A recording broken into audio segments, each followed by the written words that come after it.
women were underage secretaries, and can you expound on that?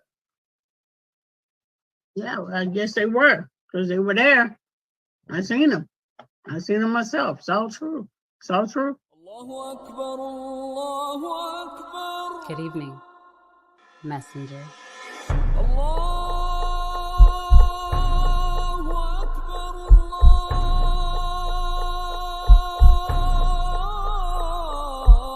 You convinced us that you were the last messenger.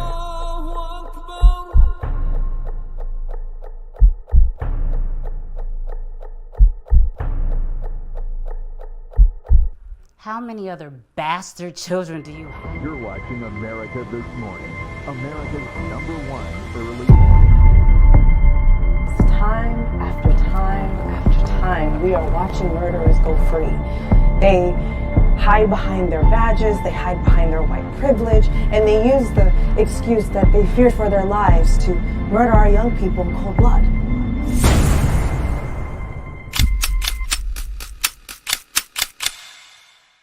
It's done.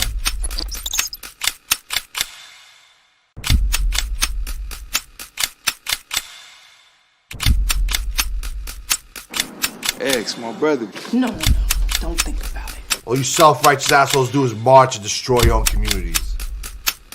Killing me won't change a goddamn thing.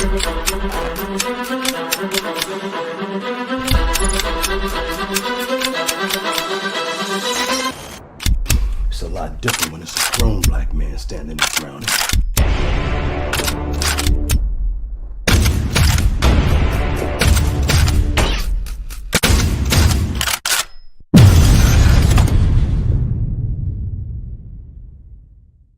It's what? I said Malcolm alleged that some of Elijah's women were underage secretaries, and can you expound on that? Yeah, well, I guess they were, because they were there. I seen them. I seen them myself. It's all true. It's all true. Good evening, messenger.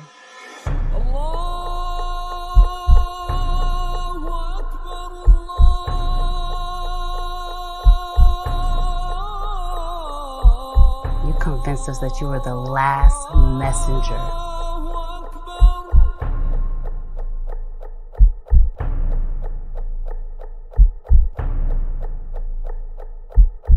How many other bastard children do you have? You're watching America This Morning, America's #1 early.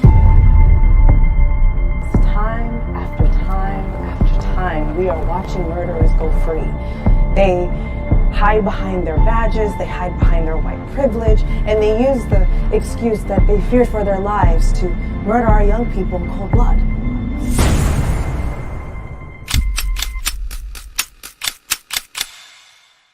It's done.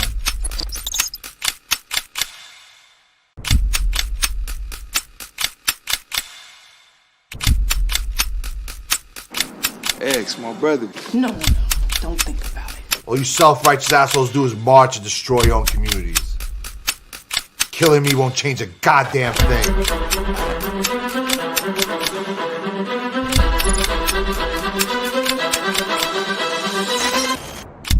It's a lot different when it's a grown black man standing his ground.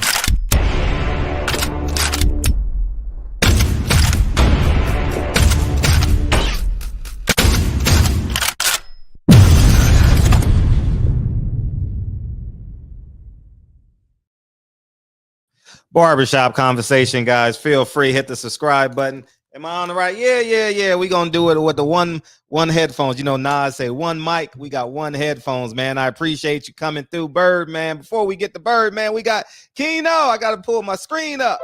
Eric Gomes, appreciate you. Adolfo, Eric Gomes again. Keno, Eric Gomes, we in the building, man. And as you guys can hear in the background, we have a VIP in the building. And exactly. Coming.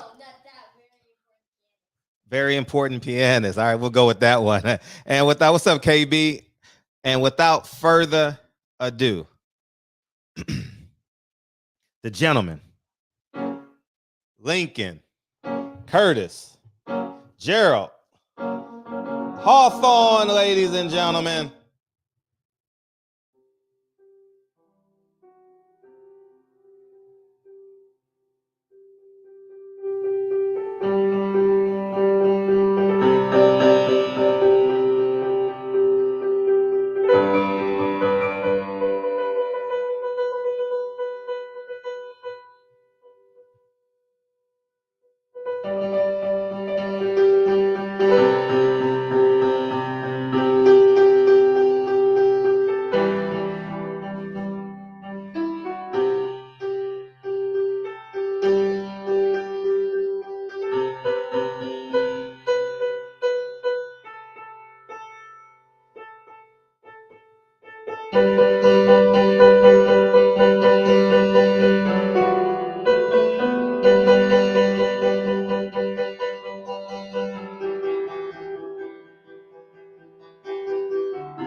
Lincoln Curtis Gerald Hawthorne, ladies and gentlemen. Hawthorne.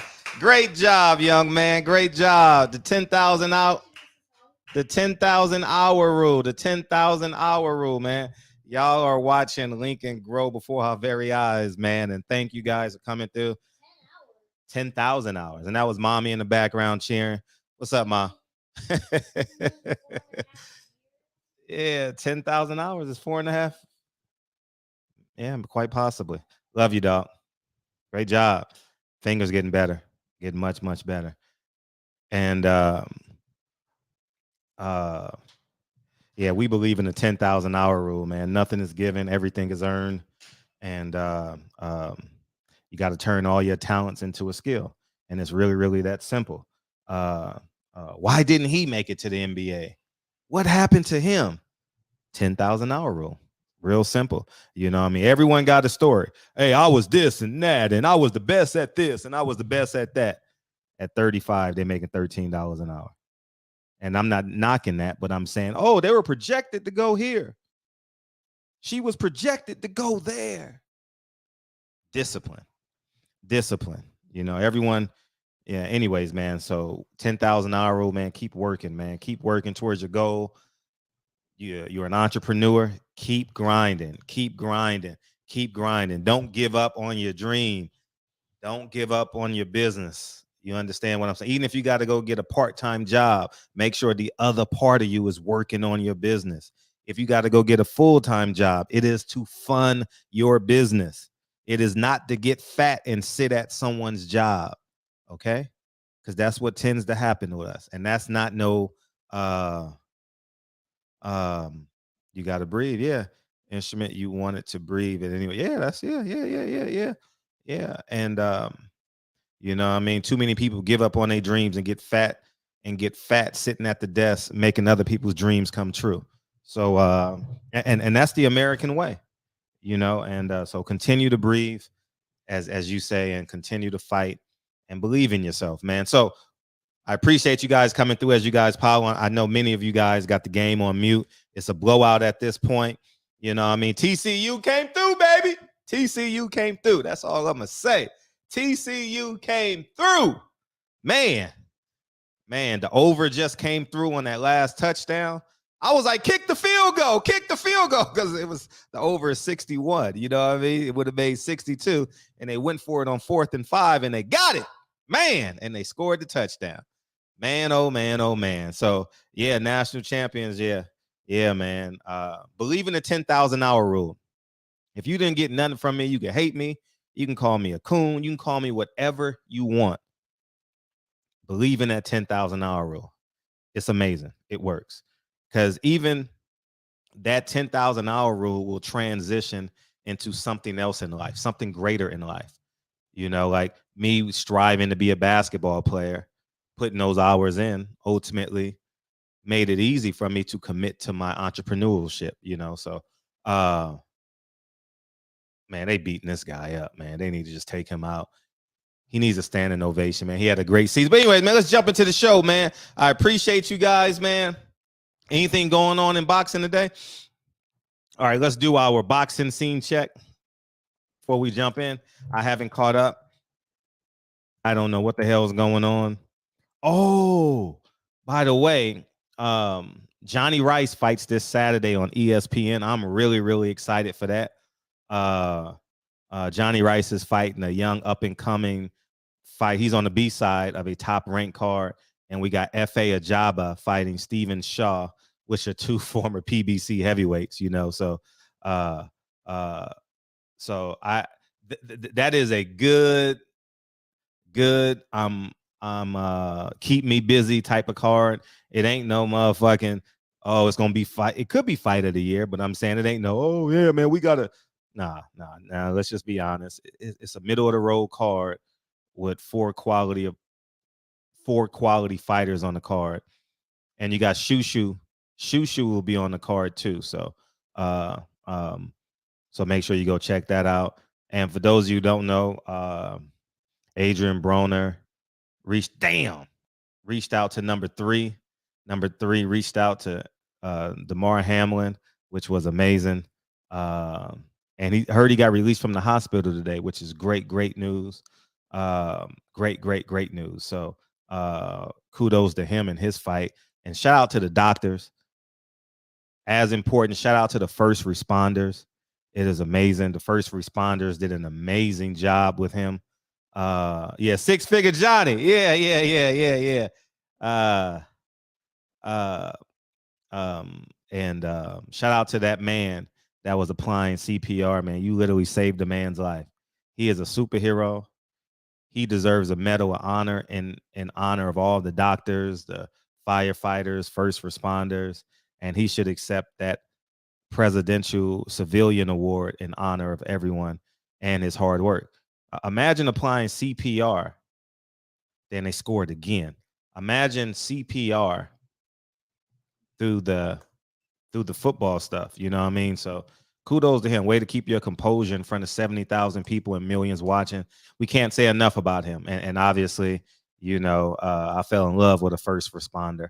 So Dre saves lives on a monthly basis. And I wish I could share more, but, you know, it's against the law to tell everything, you know, but she saves lives. And during COVID, I'll just say it was it was a wreck in my house, you know what I mean? And Dre is an amazing woman, and so is that man or that person. I don't know if it was a man or a woman, but so was that person in that team that saved number 3's lives last Monday, and he missed the extra point. But thank God the over is already done. So yeah, man, without further ado, let's see what's on boxing scene. Adrian Broner, that's good. Javante Davis said he'd rather beat up someone for 12 rounds than get the knockout. Arthur better be there if fights at the end of the month. I'm excited for him. He's a pound for pound type fighter. He might be number 5 on my pound for pound list. February 25th. Oh shit. Oh my God. Damn. Sabril Matises versus Ponce, February 25th in Minnesota, part of the Showtime card. We getting the cheap labor is coming in. The cheap labor is coming in, as predicted by Frederick Hawthorne. We'll get to the topic at hand, but I'm just padding my stats right now. As you guys can see, February 25th on Showtime, we got another cheap card. Sabril Matias is fighting Ponce. Let's see if they got the undercard set. It's gonna be some more cheap labor. TGB won. Oh, what I say? Cheap labor. A winning bid of $510,000 submitted on behalf of Al Heyman. I told you, we getting cheap labor all year. All the $1 million fights will be on pay-per-view. And but yeah, Ray Vargas fights February 11th. I'm interested in that fight because O'Shaquie Foster finally gets his shot February 11th, but another cheap labor card. And that's what we're going to be getting from PBC.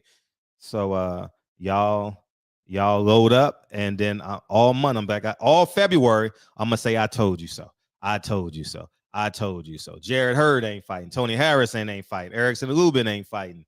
The Russells ain't fighting. How much did I make off parking? Man, I made 5 figures a day between betting and parking, and you know, I mean, it just was a TCU came through for me, baby. TCU came through for me. They laid an egg like I knew they would. Like I knew they would. Like I knew they would. TCU came through for me, baby. Hey, I got the Cowboys. I got TC. Oh, I overcharged Texas this year. Oh, on behalf of the Cold Crush, as Jay-Z said. Oh, man, when the Cowboys came through early in this year and when TCU came through early in the year, oh, man, what a day. What a day. Them people, man, them, I made, so today was a good day, in the words of Ice Cube. Today was a good day, and which it always is. And then my stock, oh, man, is up 72 cents. Let's see. My stock is up 72 cents that I told y'all to buy last week. And y'all know I bought 3,000 shares. So 3,000 shares times 71 cents. That's how much I made on that one stock today. You know what I mean? Which is just over $2,000. So today was just a beautiful day, man. You know what I mean? When it's all said and done, I might have made 15,000, 20,000 a day. You know what I mean? It just was a great day today. It's a great day to be a Hawk. It's a great day to be at the Hawthorne. You know what I'm saying? You know what I mean? And,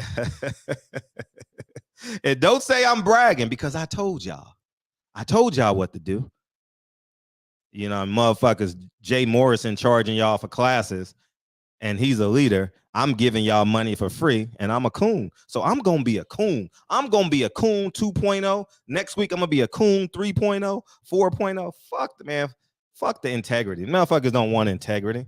They want to celebrate, man. Oh, man. So it is what it is. So that's where we're at with this. And so let's get into anything else on boxing scene. Let's see. Anything else? Anything else? Anything else? Anything else? Lee Wood. I don't know who that is. I mean, I know who he is, but never seen him fight. IBF rescinds Usyk Herkovic. Who cares? Usyk is fighting the other guy. Usyk is fighting Fury. I told you guys that last September, August. But I'm crazy. Yeah. Boozy Ennis. Ain't nothing. I don't like this Boozy Ennis quote. Karen didn't really want to fight. Ain't nothing we can do about that. Okay. Zab Judah lost a few times. Ain't nothing you can do about it. Shane Mosley lost a few times. Oscar De La Hoya caught up with Shane Mosley. Come on, man. We got to stop that, man. We got to stop that, man. Be men and say my son has to work on some things, and we got the win. He was tougher than what we thought, and we're gonna move on. And I guarantee you, we're gonna learn from this. But to make excuses is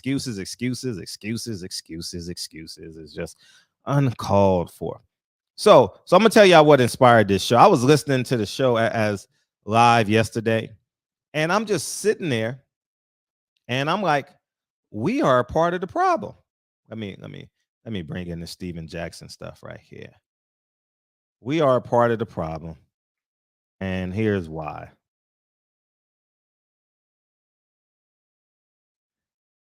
Meek Mills initiated. Let me make me small. Meek Mill initiated the situation, and we know because he admitted it. And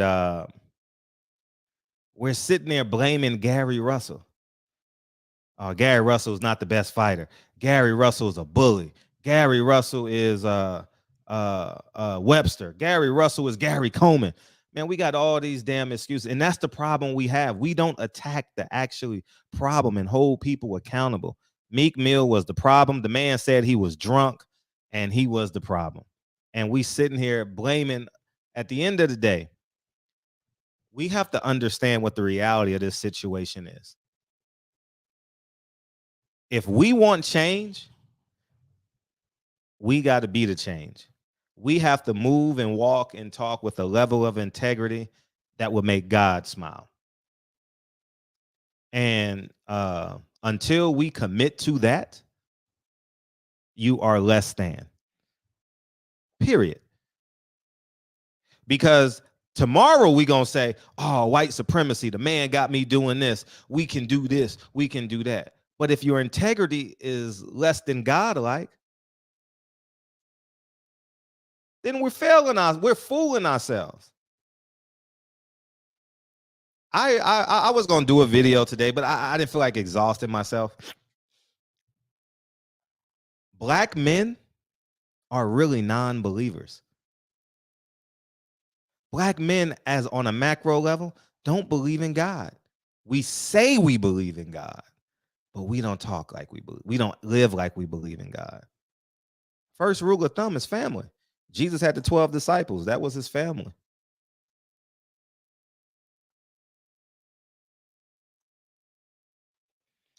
Obey the laws of the land. Get married. Take care of your family. Introduce God to your family. Be that strength. We all fall short. I'm not talking like Frederick is holier than thou. We all fall short. And we got to make the adjustment. Because what I'm listening to now is just utterly ridiculous. I want to root for Steven Jackson so much because he reminds me of the kids. He's my age, but I'm saying who he is remind me of my students. You know what I mean? And I want y'all to see. We're gonna go backwards for a little bit. This is Steven Jackson at the fight, protecting.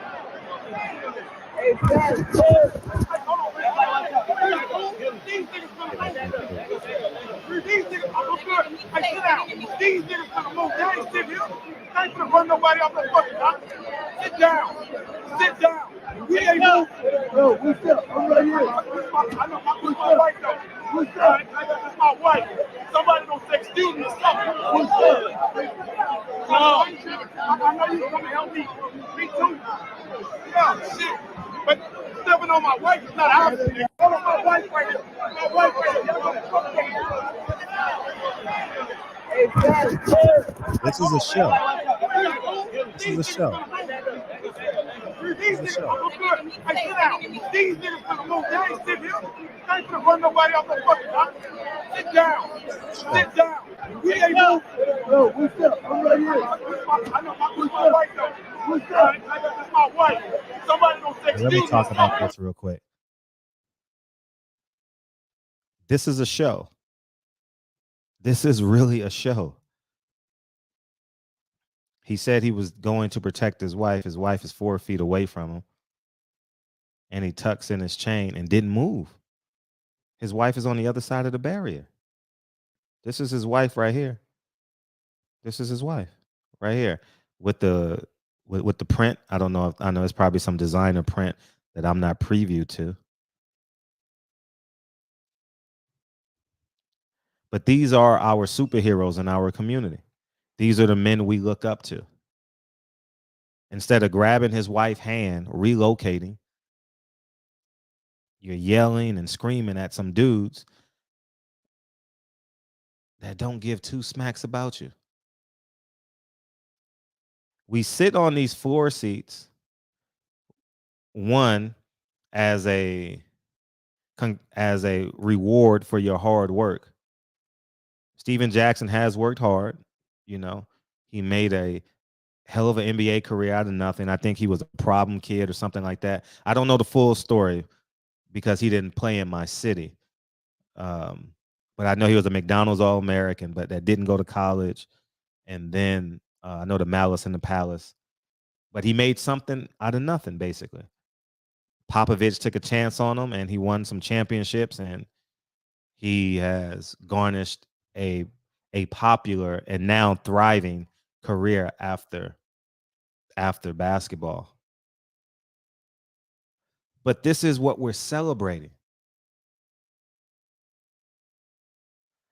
This is what I'm trying to explain to us.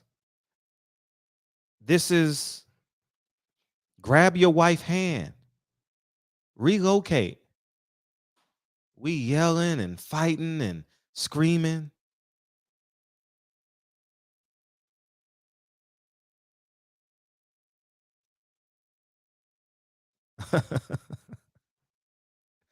He's a leader in the Black community, man. People look up to him. And I'm not throwing darts at him. I'm not throwing darts, but I'm talking about the behavior, this current behavior.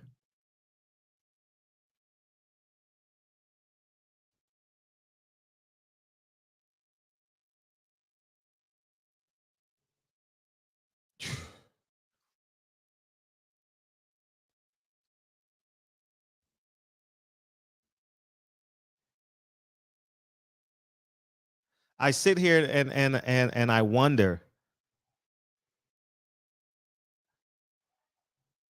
Black men with integrity that move the right way, that stay out of harm's way, go home, are dinosaurs now. Are dinosaurs. The hip hop culture has invaded Black morality.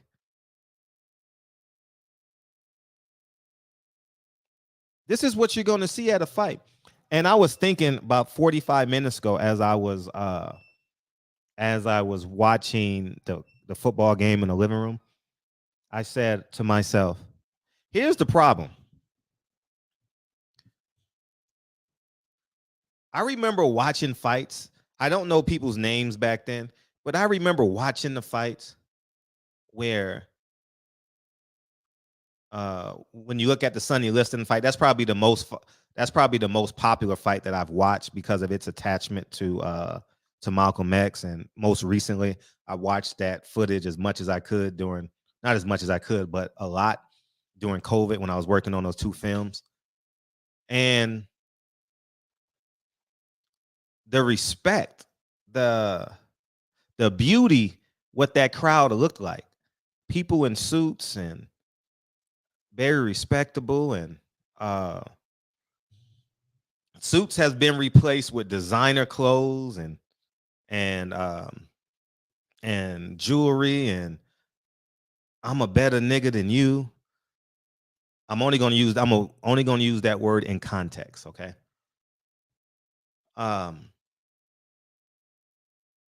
make more money than you, because look at his post. His first line to his response. Some clarity for y'all.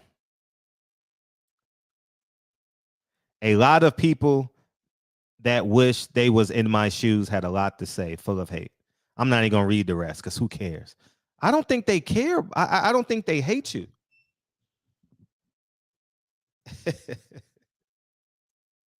All I'm gonna do for 2023, I'm gonna just put the mirror up.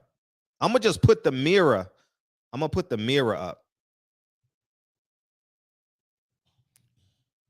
the mirror up.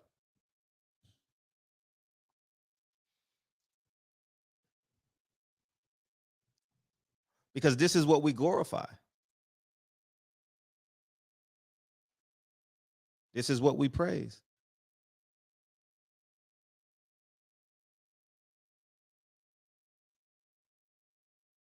And this is why, as consumers, we would be the number 6 country in the world as consumers, and we own less than 1%. It sure was. And we own less than 1% of America. I'm going to repeat that again.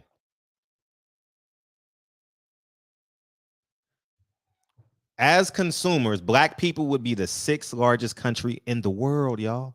In the world. It's somewhere between 6 and 7 now. We would depending on where you go with it, depending on who you look for as your source. 6 or 7. As consumers, Black people would be the sixth largest economy. Excuse me, the sixth largest economy.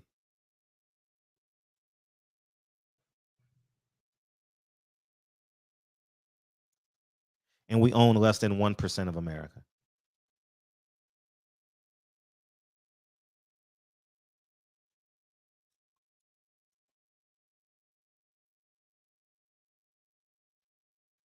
I don't care about your emotions. I'm just going to state the facts. And the reason why those pictures in 1960s look different than 2022, 80% of us were married and had families. Now only 25% of us, 75% are not married, single parent homes. So that's what it looks like. Who becomes the father? Hip hop. Who becomes the father? The celebrity. Who becomes the father? The drug dealer. Who becomes the father? The pimp. Who becomes the father? Some type of debauchery.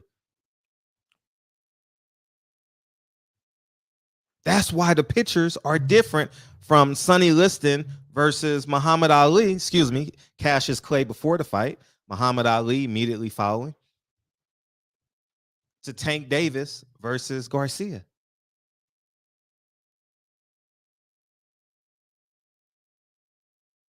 And then let's fast forward to another video I want to play for y'all. Look. World. What's up, world? What's up, world? Great weekend, man. Wonderful weekend. Shout out to Showtime Boxing.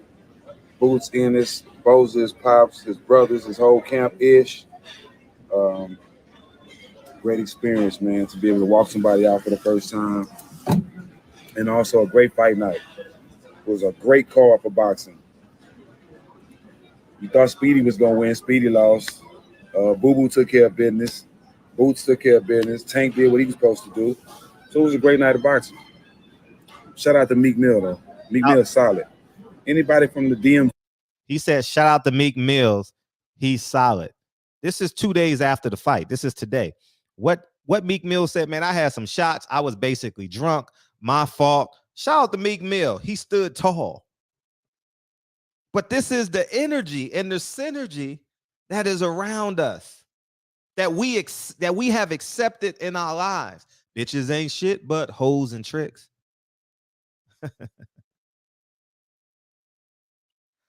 Bitches ain't shit but hoes and tricks.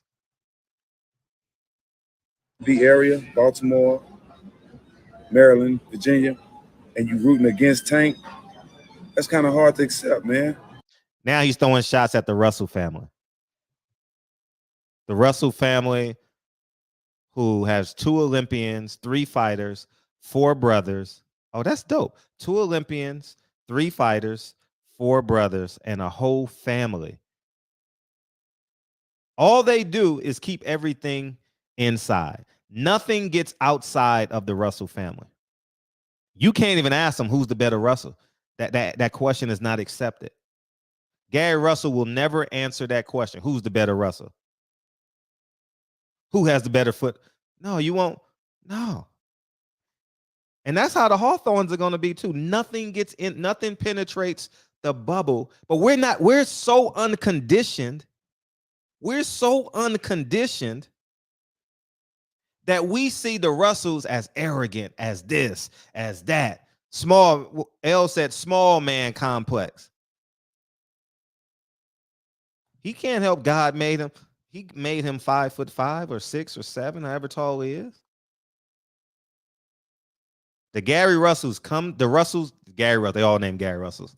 The Russells come together, they leave together. But we're so acclimated to the dysfunction between siblings.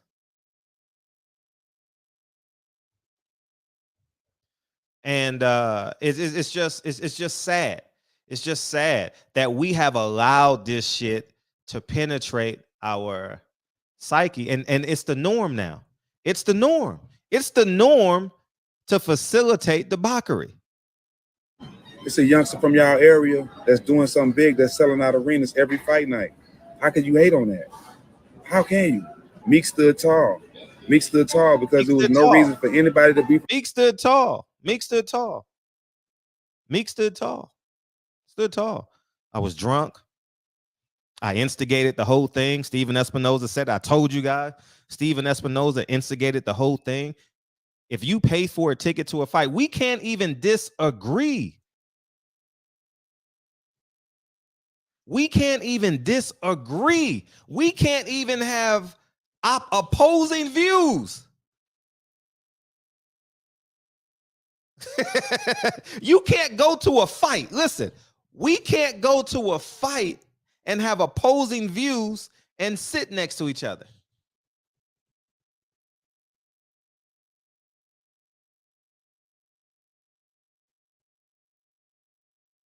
Devin Haney does it on Twitter when another 135-pound guy fights. Tank Davis does it on Twitter when another 35-pound guy does it.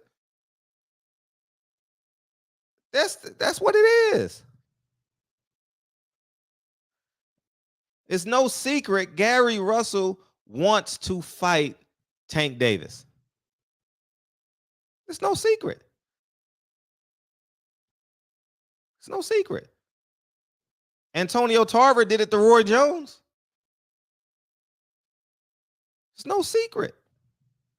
But we sit here and pretend that the rules are different when the hip-hop culture is involved. When the hip-hop culture is involved, the rules are different. The hip-hop culture has invaded our morality and is a cancer. It is cancer to our morality. This hip-hop culture is cancer. It's literally cancer.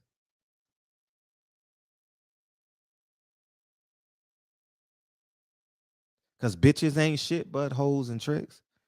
The most successful hip-hop artist in history is Snoop Dogg.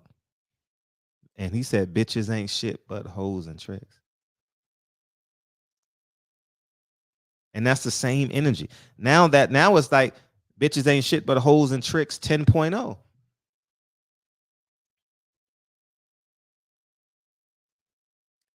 But we so afraid to be introspective. We too afraid to be introspective. We too afraid to say, nah, that shit is wrong.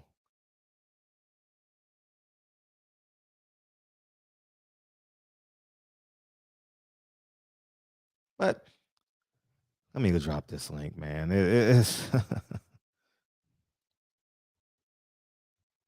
we're going to be, I'm telling you, black men with integrity will never be celebrated in the hip hop culture.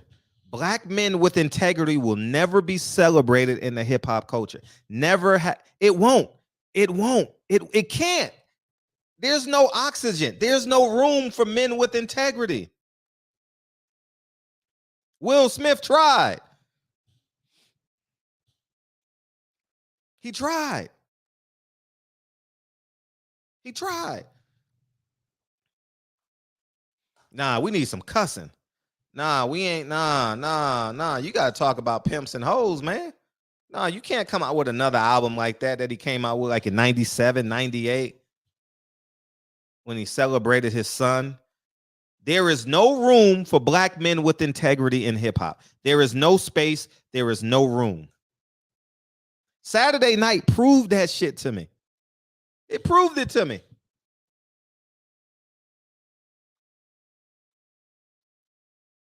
Hip hop is cancer to the black community. It's cancer. The hip hop culture is cancer to the black community.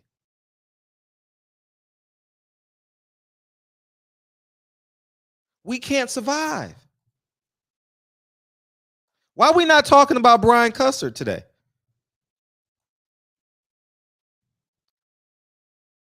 Why? Oh, he didn't have a chain on. He was the most dignified man on that broadcast. Visually. Why we not? Like I said, next year we're going to add a Brian Custer to. I don't know what I'm going to name it. I don't know if I want to name it after another man because, but I think we need to add that to the shop. Integrity. We need to add an integrity award. And by the way, Devin Haney won. So between now and February 1st, I'll start shopping for a trophy and we'll give it to him probably the first or second week in February. Okay. And thank you guys for all voting. And I'll say by the end of February. Okay, so give me some cushion. Everything will be situated. He gets $500 and a trophy, and everything is good, right? But I'm sitting there and I'm just flabbergasted. I'm flabbergasted that we are minimizing Gary Russell over Meek Mills. Think about this for a second. We are minimizing, as boxing fans in here, we are minimizing Gary Russell for Meek Mills. I was just thinking about it from a big perspective, from a macro perspective. We started bringing up Devin Haney, his hate. That had nothing to do with the situation.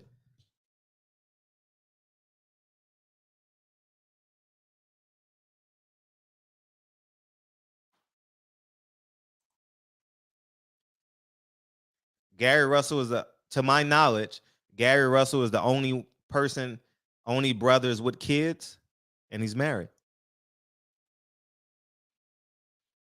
Don't quote me on that because I don't know for sure, but his other brothers are young and fighting. You see one, you see four. And we have the nerve to talk about how good or how bad they are as fighters. Now, if I change the name to, if I change the Russell's last name to Scheinberg, to Garcia, then it becomes more palatable, right? See, we can digest that, man. Man, we got to respect the Garcia family, man. All they do, man, Garcia done had so many champions, man. It's beautiful to see Robert Garcia and his brothers and how he done turned Peter into a trainer and Mikey Garcia into a world champion. It's just beautiful to see, man.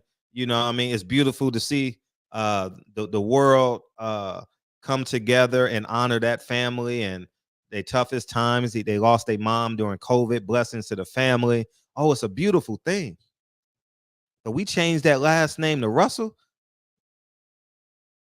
Then we talk about everything else.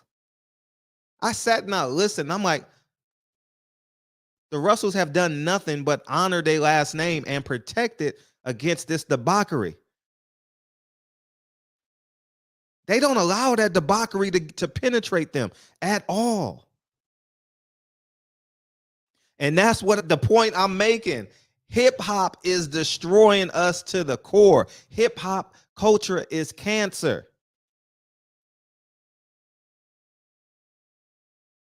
Cancer. Think about it. Put any last name you want on Gary Russell and add the attributes. And then you have the nerve to choose a drunk rapper who told you 30 minutes after, I was drunk, I didn't want it to escalate, yada, yada, yada. And then you have the president who was in charge of the whole event say, oh, it was Meek Mills, man. Meek Mills was instigating this and that. He kind of protected Meek Mills a little bit, but yeah. And who was sitting next to the president? Gary Russell. So what is Gary Russell trying to do the whole night? Gary Russell is trying to get a fight. He's trying to make business. Can you blame him for that?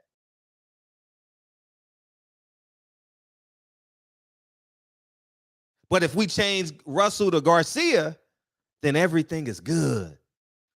Oh, I ain't mad at him. He's just trying to fight Tank Davis. I ain't mad at him. Or we change it to our favorite fighter, Devin Haney. Oh, I'm not mad at him. Yeah, he's just trying to get a fight. Devin Haney said Loma ain't shit. Same thing. Gary Russell said Tank ain't shit. Simple. He wants to fight.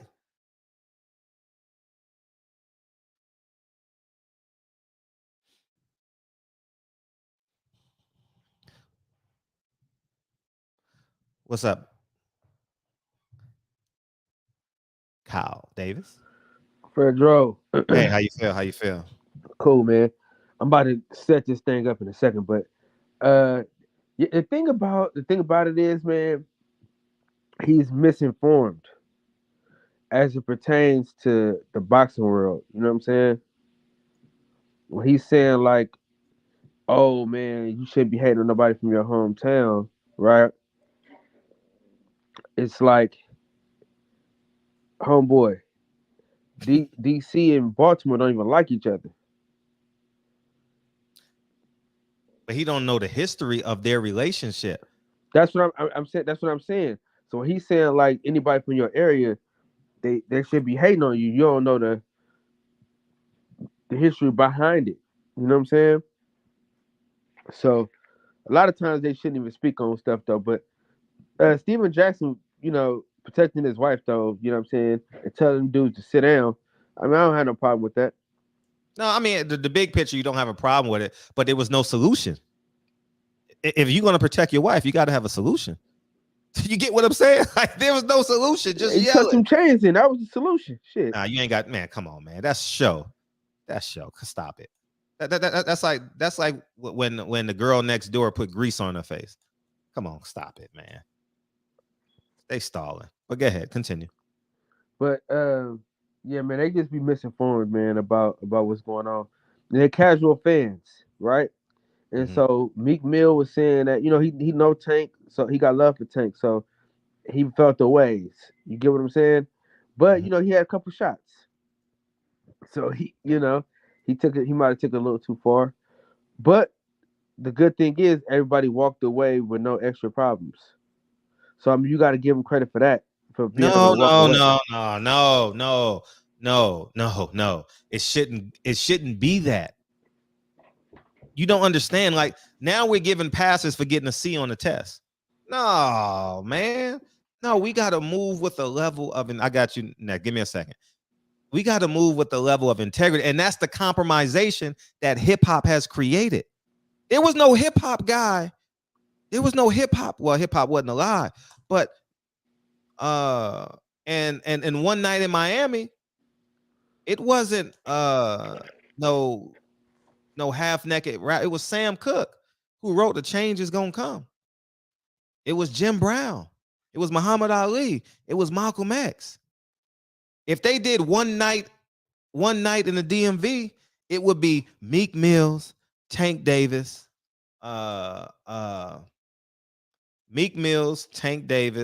Wallow, and Steven Jackson.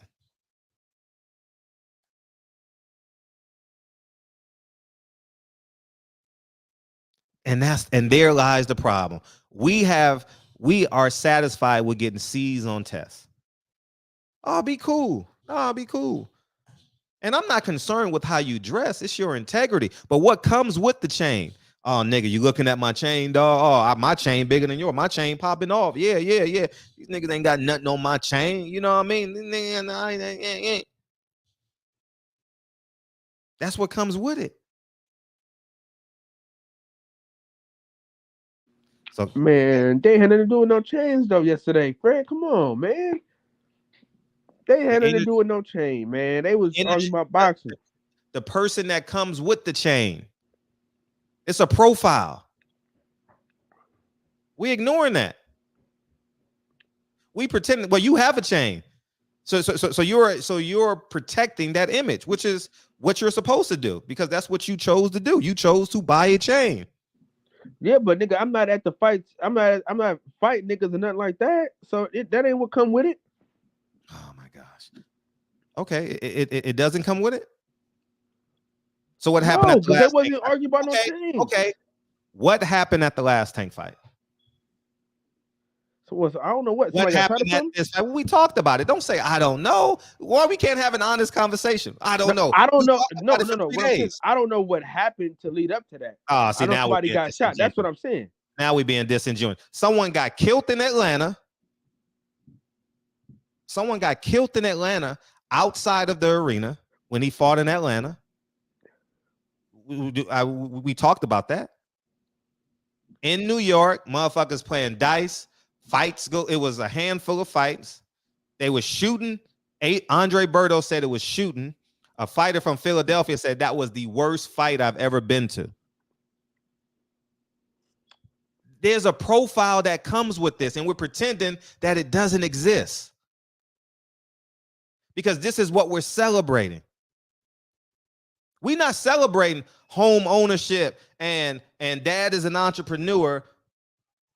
Mom has a job, vice versa. We on this slow and grow. We betting on ourselves. Nah. We making just enough money to celebrate the ignorance. That's what we're doing. And we're exposing ourselves to see the more we expand, the more exposure. And the exposure is negative because hip hop culture is more powerful than God.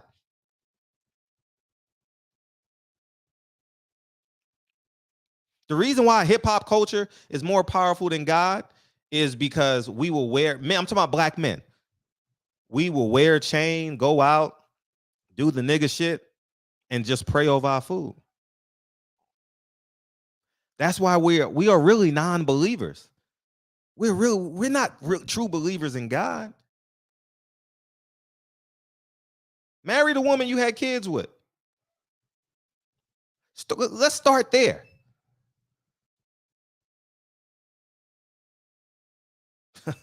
Tavion, he's been waiting a minute.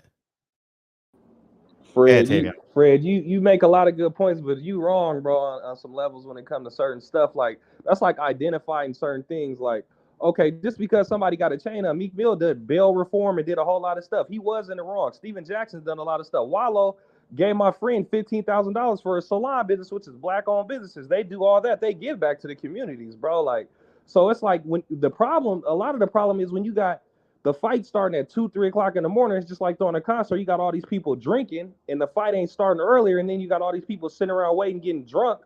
And then fights and shit break out. But you can't identify it and say, oh, niggas this and niggas. You just said the Mexicans be beat. They get in the fights all the time. So it's like, bro, you can't identify that and just say, oh, just because you got a chain on, they're promoting that type of shit. Meek Mill promote bail reform. He done got people out of jail when he was wrongly convicted by a black judge. The black judge lady lied on him and tried to put him under the jail. It's like, bro, it got to go both ways. It can't just be, oh, niggas got chains on, so, oh, you identifying them as like a rapper or a hip hop animal or something like that, and they're not no good. Meek Mill got a real estate portfolio just like I do, and just like you do. You can't say that, bro. That's just kind of hard. That's like saying, oh, Kyle got a chain on, so he promote sex and fucking other girls and shit. He don't take care of his family. That's not what it is, bro. Steven Jackson was protecting his wife so they didn't trample over if they got into a fight. You would have did the same thing.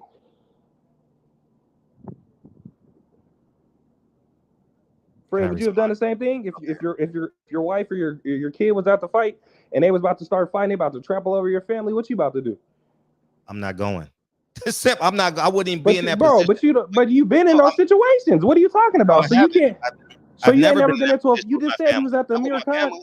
You said you was at the Amir Khan fight, and they started fighting, and you had to get up out of it. You're changing the question.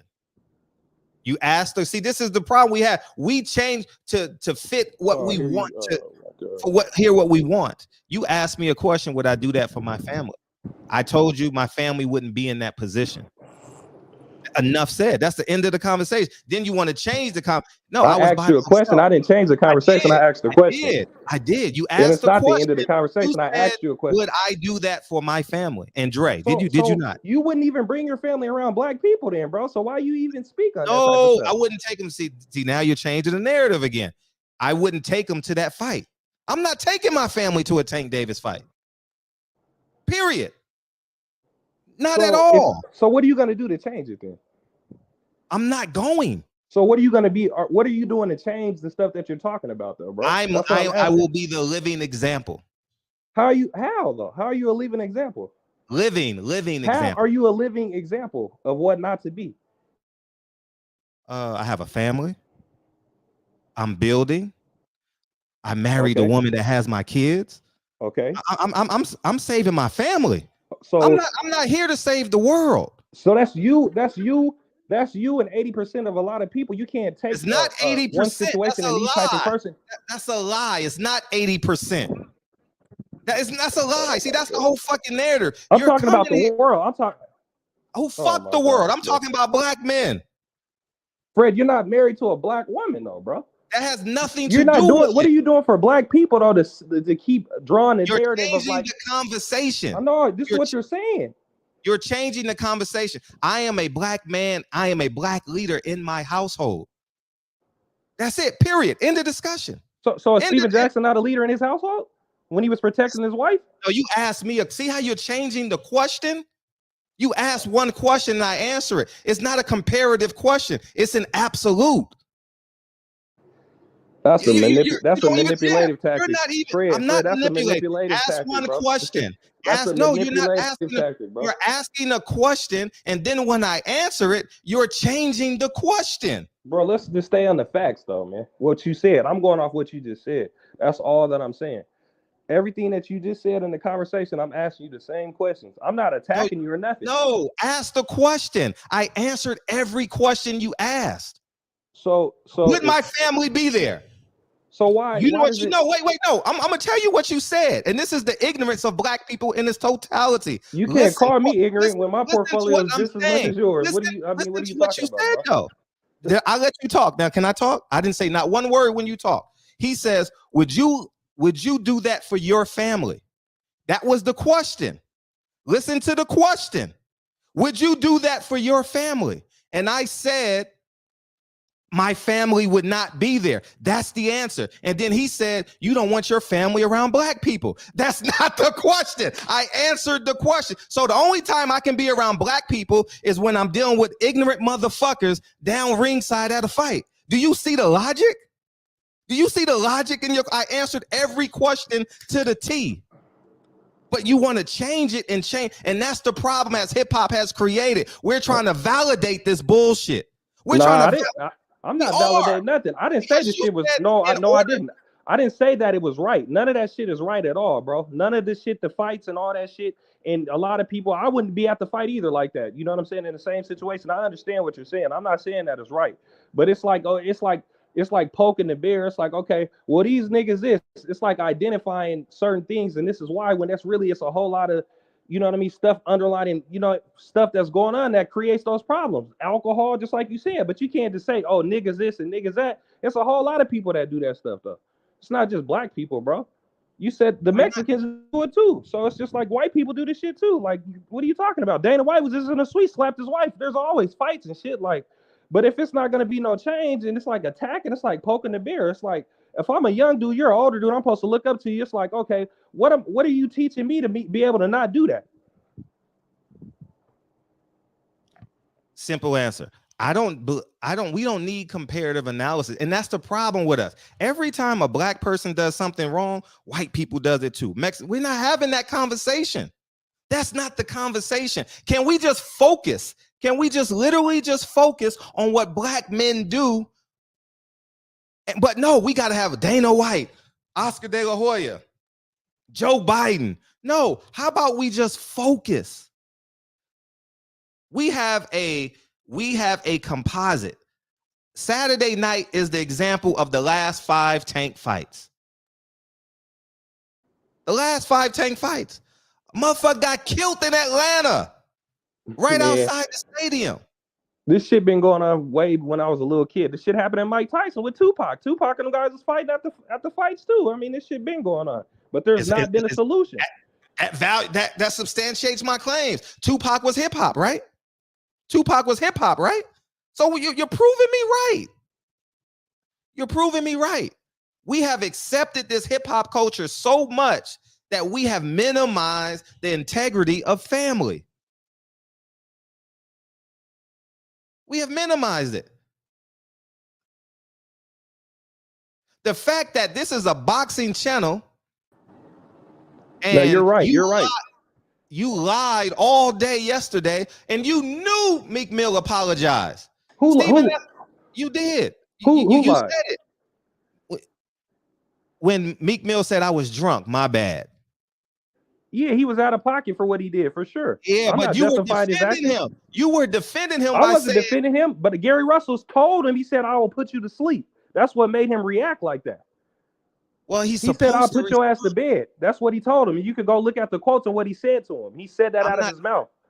Yes, but when a man so when him and Meek Mill was having a disagreement about Jerome Innocent Tank, then he said, I'll put your ass to sleep. And that's what made Meek Mill react like that. Meek Mill shouldn't have reacted like that, which was wrong. just like he said. But he did say that he'll put his ass to sleep, which is a threat, which Meek Mill shouldn't have reacted, but he did go both ways, bro.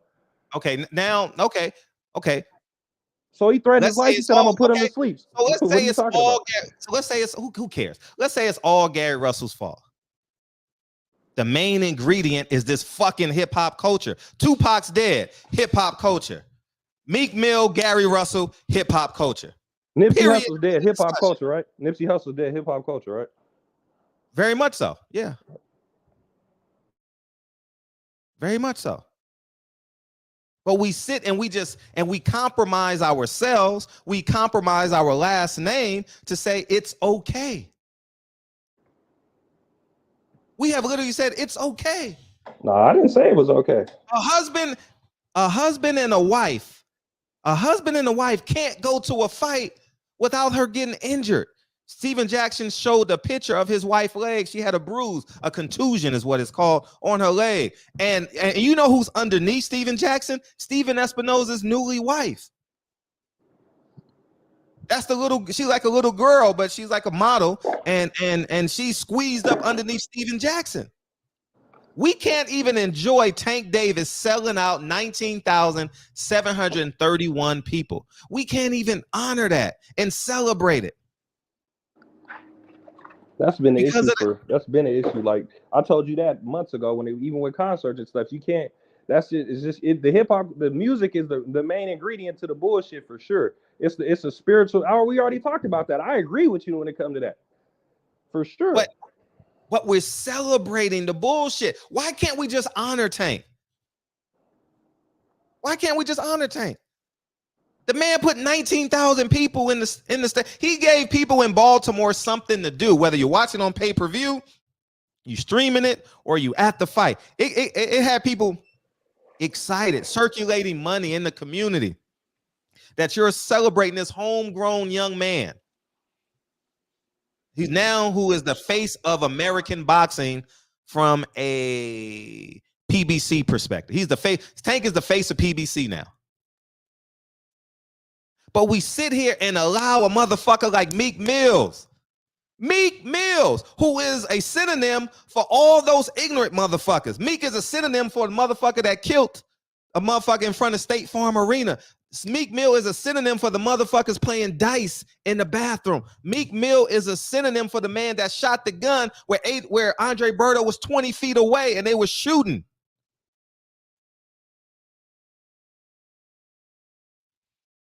That's a synonym. It's followed. Tank is getting bigger and bigger. And guess what? Crimes are getting bigger and bigger. Now the celebrities are fighting now.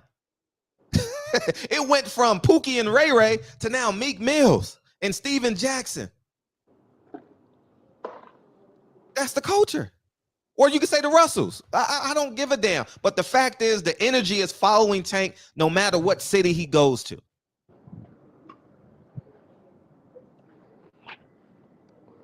And then you know who gets outshined? The husband and the wife that's sitting in the 100 section, having a great time. They done spent $500 for tickets. You know what I mean? They done bust their ass. They said, nah, we not going to the Bahamas. You know what we gonna do? We gonna go to DC. They don't get no motherfucking credit because guess what? Steven Jackson platform is bigger. Wallo's platform is bigger. Tank Davis platform is bigger. So they get outshined. They get 13 likes on their picture. So even if we got 10,000 black people doing the right thing, and you got 150, but the 150 are the most popular people in the black community, it's going to get outshined. And that's why that white boy that I posted today can ask Steven Jackson, hey, how many chains is too many chains? I'll slap the shit out. And I wouldn't slap, but I'm saying I would literally walk away. You don't have the nerve to ask me a fucking question like that. What type of man do you ask? What type of man, one, answers that question? And two, he has the confidence to ask an NBA basketball player, one former NBA basketball player, the face of PBC, the future face of PBC, quite possibly Jaleel Hackett, and I forget who else he asked. Oh, the rappers. They had 30 chains on.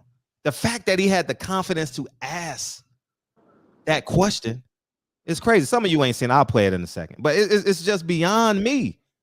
I don't understand it. But go ahead, Kyle. Sorry. I just think it's everything needs context though, bro. But Yeah, I just don't think the Steven Jackson shit was a big issue. Me You know what I neither. mean? And he probably didn't even see Meek Mill say that though. You know what I'm saying? Because I didn't know that. You just told me. Man, they was about to trample his wife. He put his chains in so they didn't snatch his shit off his neck. And then he was trying to protect his wife. You know what I'm saying? He still gets paid from Showtime from all the smoke. So he's sitting there getting a paycheck, and he just walked Jerome in. It's just, you know what I'm saying, out on the fight. So what was he supposed to do? He had an obligation to be, you know what I'm saying? He's getting paid, and he was protecting his wife. What was he supposed to do? But you're missing the point, though. See, you guys are just saying what's the fact so that what's that the point, energy, Fred? Yeah, what's the point, bro? Like, what are you talking about? Energy is present. Okay, that's just what it is in the world, bro. That's what it is. No, it's not what it is in the world. Nah. Bro, you can take your car to 7-Eleven. If you stop somewhere, bro, was driving somewhere, bro, you got to look around and be protected with a gun on your hip. That is the world. But we're still changing. We're still changing. Guy, bro. We're still changing it, though. Why we can't just focus on this? The fact that now the celebrities are acting like the Pookies and Ray Rays. Bro, it's like you're trying to attack a certain group of individuals, bro.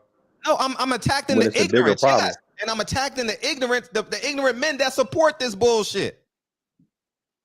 But the shit you do is ignorant. What you're saying is ignorant, though, because you're not having no context on what you're saying. We got a whole case study. This is the context. The last you're talking about one case study on 10% about what you're talking about. You're not talking about the whole picture. You're just talking about this one case. Like, this shit's been like, what are you talking about? You're not bringing no context on what you're saying. He came in there with his wife. They was about to trample his wife. He gets up, puts his chains in, tell them guys to stop. Wallows on his back shoulder, telling everybody to stop. And then that's the issue. What was he supposed to do? The fact that it happened. That's out of his control. Like, what? But you're missing what I'm saying. See, you're still thinking about the person. I'm talking about the energy that is present. Steven Jackson can't even take his wife. Assuming those tickets are $7,000 tickets. That's $14,000. I know he got them free, but he spent $14,000 on those tickets. He can't even take his wife and enjoy a fight without a negative encounter. So, Fred, can I ask you one question? Please. Please, I just want to ask one question. What do you do to change it? Do you just cancel tank fights? No, I'm just saying. I use my platform. I get what you're saying, but I'm saying, how do we change it? Do you just cancel tank fights, or you just put them in Vegas? Like, how do you stop that though? You stop boxing fights, or like, what's the change? How do you stop that? Because that's what the energy. I just told you. I'm one person. No, I'm not saying you specifically. I'm not saying you specifically, bro. I'm saying be the change. Hold men accountable to be the change. We let the shit slide. Oh, it's cool, man. Oh, what was Steven Jackson supposed to do? The fact that he is in that situation with his wife, and the fact that I'm guarantee you there's a 99% chance that they knew who Steven Jackson was. The fact that a man is being aggressive with a woman that is watching the fight.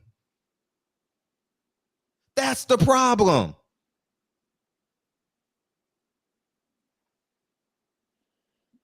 And guess what's going to happen in the 100 section? The same thing. Man, listen. That's what comes with it, bro. It's like that's what that is, though. You got to kind of expect that when you put yourself in those environments, though. You know what I'm saying? That's just what it is. That's the whole point. Let me bring in Drew. Drew's been waiting. I'm not missing the point. I know the point. I know how it is. I do shows and stuff like that. I know what comes with that stuff. You know what I'm saying? But there's no, just like with somebody breaking your cars and shit, when you park the car, like, you know that there's a chance. And you know what I mean? A problem, you know what I'm saying? Just like when you wear chains, there's somebody might come up with a gun and blow your head off with that shit. So it's up to you. You got choices to wear that shit or you don't. You know what I'm saying? That is so powerful. We hate us and the white people do too. We in trouble. Wow. Drew, what's up? That's a hell of a quote. I might do something with that. What's up, Drew? No, what's going on, fellas? Fred, I was listening to what you're saying about hip hop and all that. I'm just keep it to boxing though. If I go back eras of boxing, when Murder Inc. ran boxing and you had nothing but made guys, killers up there in the front rows of the fights, they wasn't acting like this. Stone cold gangsters. There used, like you said, for even when Joe Louis was champ, when there used to be a civil decorum when you acted like that, and you go to certain fights, there's not.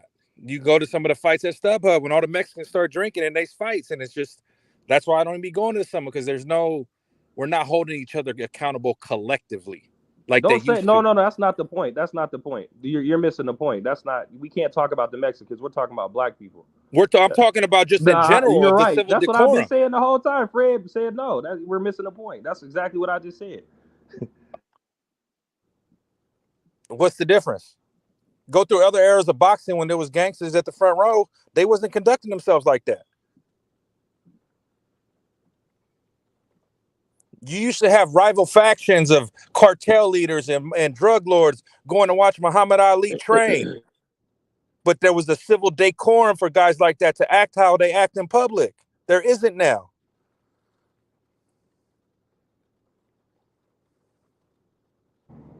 I think that's the internet, to be honest. I think it's a whole lot of social media, the phones, and everybody want to prove a point on the phone, and all that shit plays a part into that too.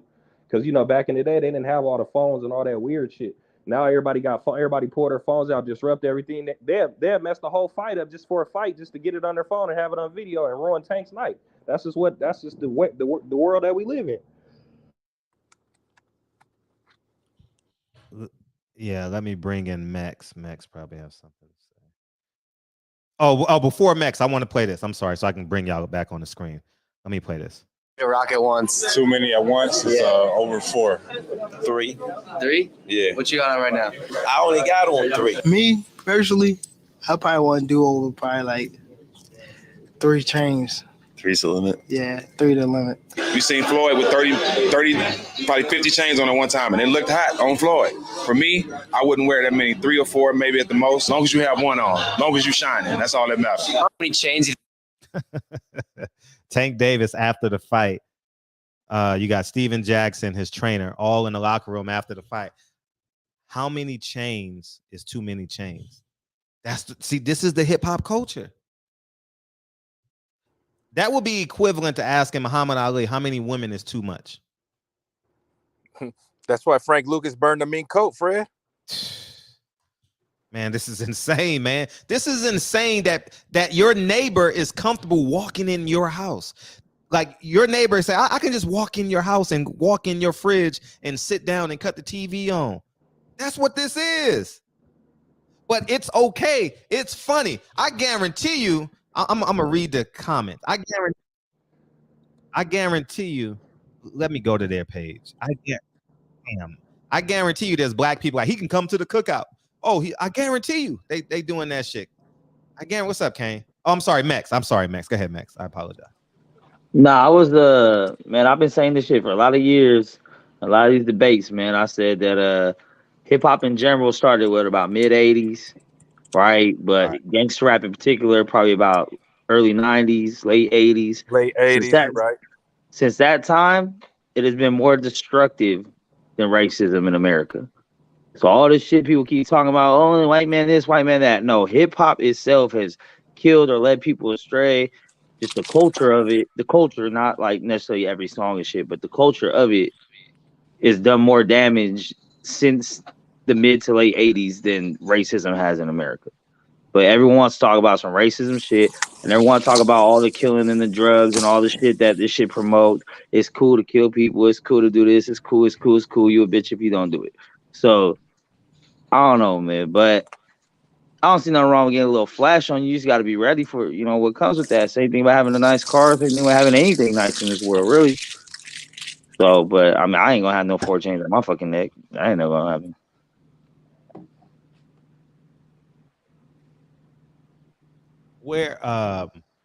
When we're talking about the chains and stuff, I'm talking about the energy that comes with a man that goes to the chain. I'm talking about that profile. Do you understand? Like the ignorance that come with that profile. Now we're gonna pretend to ignore it, but the fact that it's there. I'm not talking about a single parent that got his cross on, that goes to church, and he got his diamond encrusted watch on, and he's it's a subtle touch. You mean like when it's just a subtle little bit of jewelry?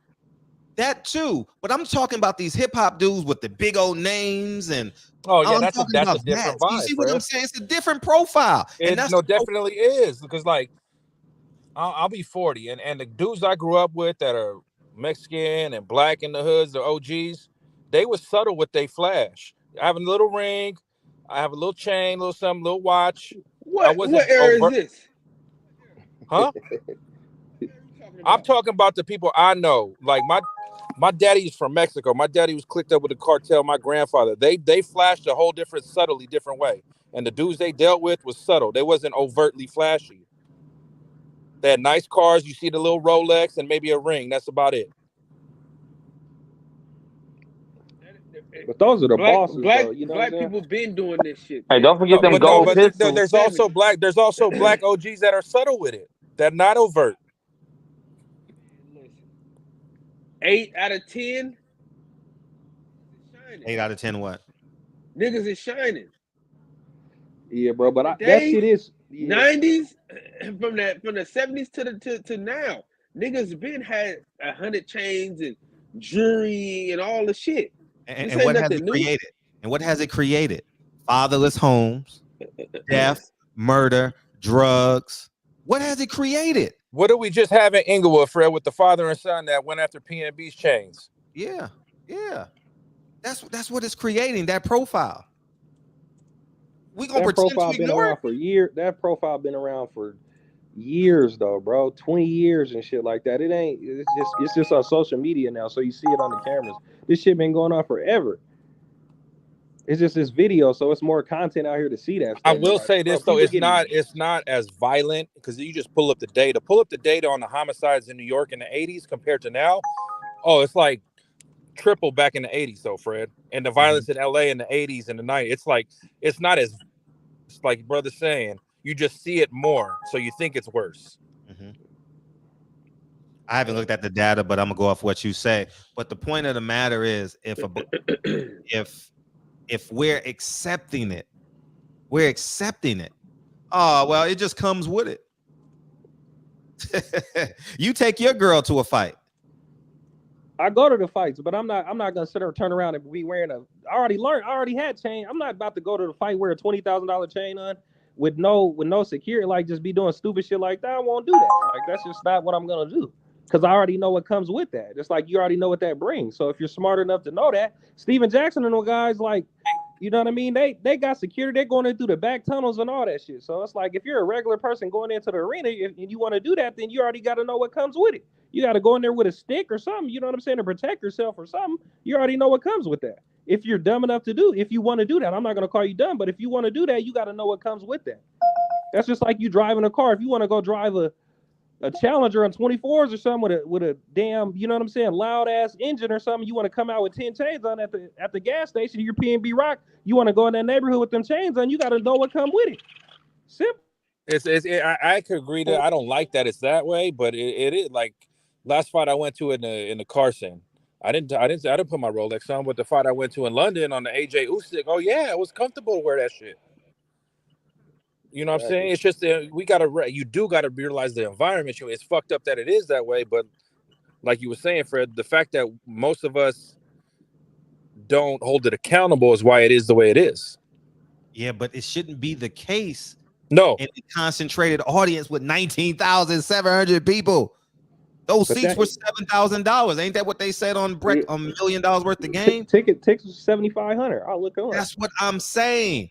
It shouldn't even be that. Now it done infiltrated so bad. This is stage 4 hip hop culture now. It done penetrated the motherfucking celebrities now. And the funny thing is, Steven Jackson, Fred, he was there at the Malice in the Palace, right? Yeah, he got in. He was knocking cats out. Crowd. Yeah. And then after that, the NBA changed the whole flow up.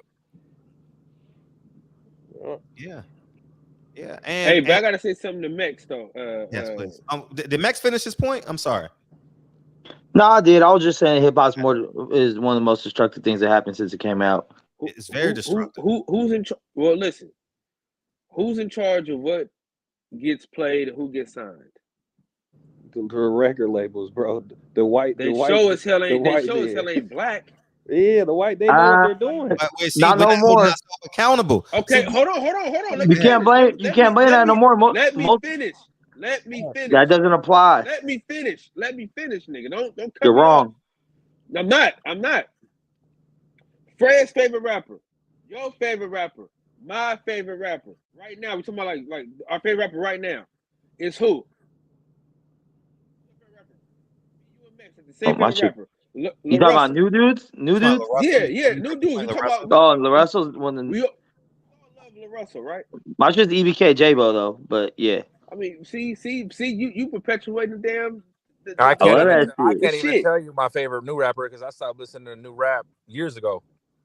Well, listen to LaRussell. My last favorite rapper is dead, and you from the Bay is the Jacker.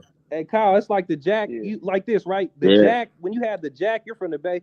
When you had the Jack, Messy Marv, you had Johnny Cash, you had Filthy, you got Filthy, you got all these guys. Those guys used to be the ones that was never on the radio. You get what I'm saying? They was called street rappers, so they never got played on the mainstream. But now you got those type of rappers with that type of message, which is not, you know what I mean, to each his own, but they're playing all in the mainstream and influencing all the little young kids with all the shit that's, you know, driving the violence and stuff up, which is right when it comes to the hip hop culture. But there is people that control that narrative, you know what I'm saying, behind the scenes that push that narrative out here to the people. So they like what's going on, and that's the corporate people that's running the record labels. Let me tell you this. I'll finish this point. I'm sorry. Go ahead. Check what I'm saying, right? Yes. So LaRussell don't get the same love from the record companies as a Pooh Shiesty somebody. You know what I'm saying?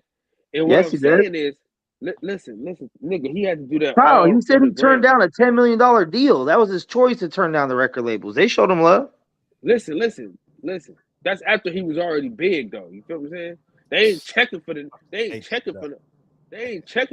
What I'm saying, all right, let me tell you this. All right. So when Leor Cohen was the head of Def Jam, right? Ja Rule, that album he was singing to the ladies and all that, when he wasn't doing all the gangster shit, they wanted them to scrap that whole album. They said that it wasn't enough killing and it wasn't real, it wasn't gangster enough. That's the shit that they doing. So you can't just blame the black people that's making the music, because some people don't want to make that shit. But shit, niggas, they in poverty, they feel like that's the only way out. So what I'm saying is, you can't just say that, oh, it's rap music. You gotta look at it too, because they still the people that control it don't look like me or you. No, I agreed right there, but I can add another point. Some of the rappers' favorite rappers, Too Short, rapped all about that pimping shit. Did it all independently. On him, he pressed it up himself, distributed it himself, and that he's influenced the culture. Who's influenced the culture as much as Too Short on that level? You know he was signed to Jive though, right? But how did he get signed to Jive? He pressed it up and distributed it himself, the Bay Area way. Same thing with E40. Yeah, Bay Area's a lot of independent dudes. But today, a lot of these dudes get on by just putting this shit up on YouTube, SoundCloud, free platforms. They're not signed to nobody. They're pushing their own shit. The people get to decide what gets hot. And that's what we're not talking about is the integrity. The reason why they take the deal is because it's accepted. Do you understand what I'm saying? Like we're saying, oh, the white people are in charge. They control every move. Oh, they got us on a string. But that black man has to sign that contract. The black man has to sign the contract. The black man got to go to the studio and cut that track. The reason why he cuts that track is because we gonna buy it and watch it. You're talking to a man who turned down millions of dollars from Warner Brothers. You're talking to a man who would have made millions working for ESPN. So I don't want to hear about this shit like, oh, the white man got that. No, don't sign to them. Build your own. For you to say, bro, that's not. It's bro, not easy for me to say because I was no. It's bro, not. You still, bro. Yes, it is, bro. No, it's still, not. You're not. You can say you're independent, but you still had a lady, bro. Can I talk? Still, come on, bro. Can I talk? I was unemployed at 27, millionaire by 35. Okay, I'm a millionaire at 32. Dad, no family or nothing. My story to yours. I'm not comparing my story to yours. I'm talking about discipline. I'm talking about holding myself accountable. I'm talking about believing in myself. That's what I'm talking about. I had to pay $2,000. No. I'm not comparing myself to you. I'm talking about a rapper. If he ain't coming up and they cut a check for $2 million, he ain't got no money. Then sometimes that's the dream that they wanted. Like, you get what I'm saying? So I know. Kane, you got something, dog? And I got you next, Anthony. I was packing, brother. Honestly, brother, I wanted to talk about the situation with the Meek Mill. The only thing I have about that is why is it that there's never any instances of like NBA games, NFL games, at all these high-end seats? But it's always something with boxing. Even UFC is usually nothing. It's always between just the fighters at UFC events. I don't know if anyone else has seen that. But it's like Fred was saying, like these guys are like, they get these seats and they're supposed to be examples. And they're out here fighting all the time. It doesn't really make much sense to me. That's a good point, Kane. Because from that situation, I heard it was more on the Russells than Meek. I heard Meek was talking this shit like about the fight, and they told him to shut up or else type shit, and then it popped off. But you know how them Russells be, bro. The Russells act like they gang themselves at times, or they gangsters themselves with their mannerisms. So I don't really know who started it, who didn't, but the story is that they were mad. They was mad about Meek talking the way he was talking, and they told him to shut up because Gary Antoine got the fucking rivalry with Boots and Boots from Philly, and then Tank and Meek are cool, and Gary hates Tank too. So I think it was just a lot of that bickering. But and on top of that, Fred, the Baltimore DC rivalry too in the building. Yeah. But Meek from Philly. Sure it was. Fred, I don't think it's more of like the rap thing. I think it's more like you said, it's more boxing now at this point because every other sport, there's really never any issues happening courtside or anything like this. Like, it's just like ringside at boxing. I mean, I kind of feel like, they're so up close to the ring as well. Like, maybe they want to get in on the action or something. Like, it's like kind of weird to me. Like, it's only boxing where people always want to get, and it's always right around the ring where people just feel entitled, where this is that, da-da-da-da-da, and they always want to pop off. Is it because, like, they're too close to the ring? Do they have to back people up from the ring? Or I think it's the lack of security and the structure. That NBA also games, as well. The NBA games, when you go to the NBA games, they got the arena security, everywhere. They got NBA security, they got all even different types of UFC. You could look at UFC. Yeah. They're also a fighting company, and the only time that's ever happened again is between the fighters. The McGregor, the last time that happened was, which is crazy. Yeah, no, which was even crazier was the one that in Dubai, where Dubai is like strict rules, and it was the Hamzat and one of Khabib's cousins fighting. But again, it's never the civilians or even the celebrities, because they get a bunch of celebrities at all those events, big time mainstream celebrities, rappers, influencers, like people that don't like each other, like you say, and for some reason it's always civilized, or there's always security to stop the situation before it even escalates. It's always at these boxing events where they just don't give a fuck about the security or even the civilians there. Like, it's super weird. And correct me if I'm wrong, Fred. The security for the venue, adding extra security, that falls on Tom Brown, right? I think they have. I don't know if they do, but I'm willing. Who does it fall on besides the venue? Like, the venue has their own security, right? When you book a venue like that, if you book a venue like that and you spend, say if that venue is like $30,000 or $40,000, they bring adequate security in there. But as a promoter, as Showtime, and as Tank, and as everybody else, you're supposed to have an extra layer of security around that type of stuff to stop that stuff, like the NBA does. The NBA got the arena security with the suits, but then you got other security that's around the players, and you got people in the front security that stop that stuff. So there's supposed to be added layers of security, and it's starting to look like maybe the promotion company's not bringing the adequate security on top of, the arena security, which is creating the chaos in the arena. Yeah, so that would fall on Tom Brown then, because he's a promoter on file. Right. No, yeah, you're right.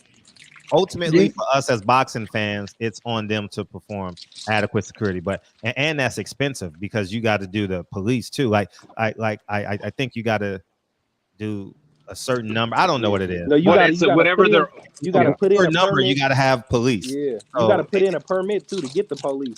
And then sometimes they don't want to cut into their budget to pay the extra security because then that cuts into their bottom line. So then a lot of times the promoter don't want to pay the extra little fees to come with that. So then they Somebody take eat the a risk bag and of go chips? with it.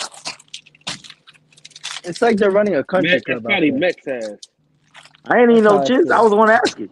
No, that's me. He's opening chicharrones on mix. No, that's me stealing a pack. your damn mic. Hey, Gravedigger said the problem is they paying these gangster rappers more money so they get more access to events and they get access to the radio.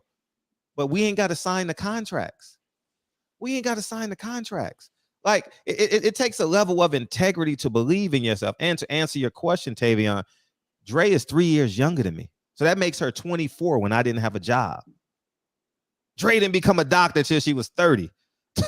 So after 28, you get what I'm saying? So I need to make this point because it is very, very important. It's very, very important to understand the realities of this thing. The fact of the matter is, no matter the numbers, I made it happen. I could have went back to teaching, but I said, I ain't gonna let no man, the same man that feed me, starve me. I could have went back and made $55,000. I didn't. I said, fuck it. I'm gonna bet on myself. I took out my retirement and never looked back. Dre's bills is $2,000 a month. Rent, I had a $745 at the time. My bills was $8,000 a month. I made it happen.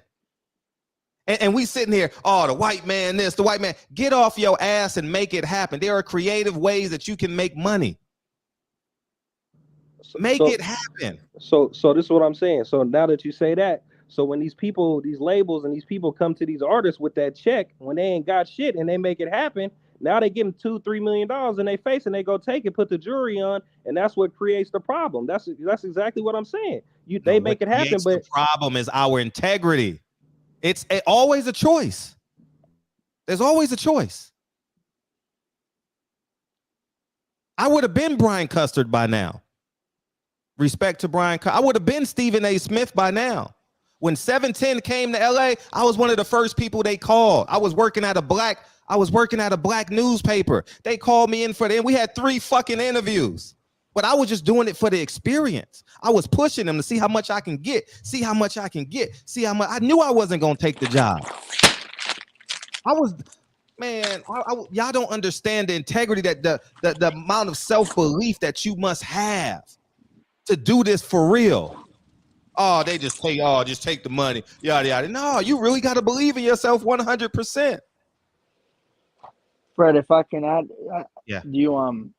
I think both of you were right, and honestly, I don't know if there's a way that both of you can be right. Sure. But I feel that not everyone is like you and me, Fred, where they're determined, they believe in themselves. Like they're people aren't built like that. Like you said, like their belief system, the way they're taught, they're not built like that. So I mean, you can't criticize people like he's saying for taking the money. I mean, it happens in every avenue. Like people will take money for anything.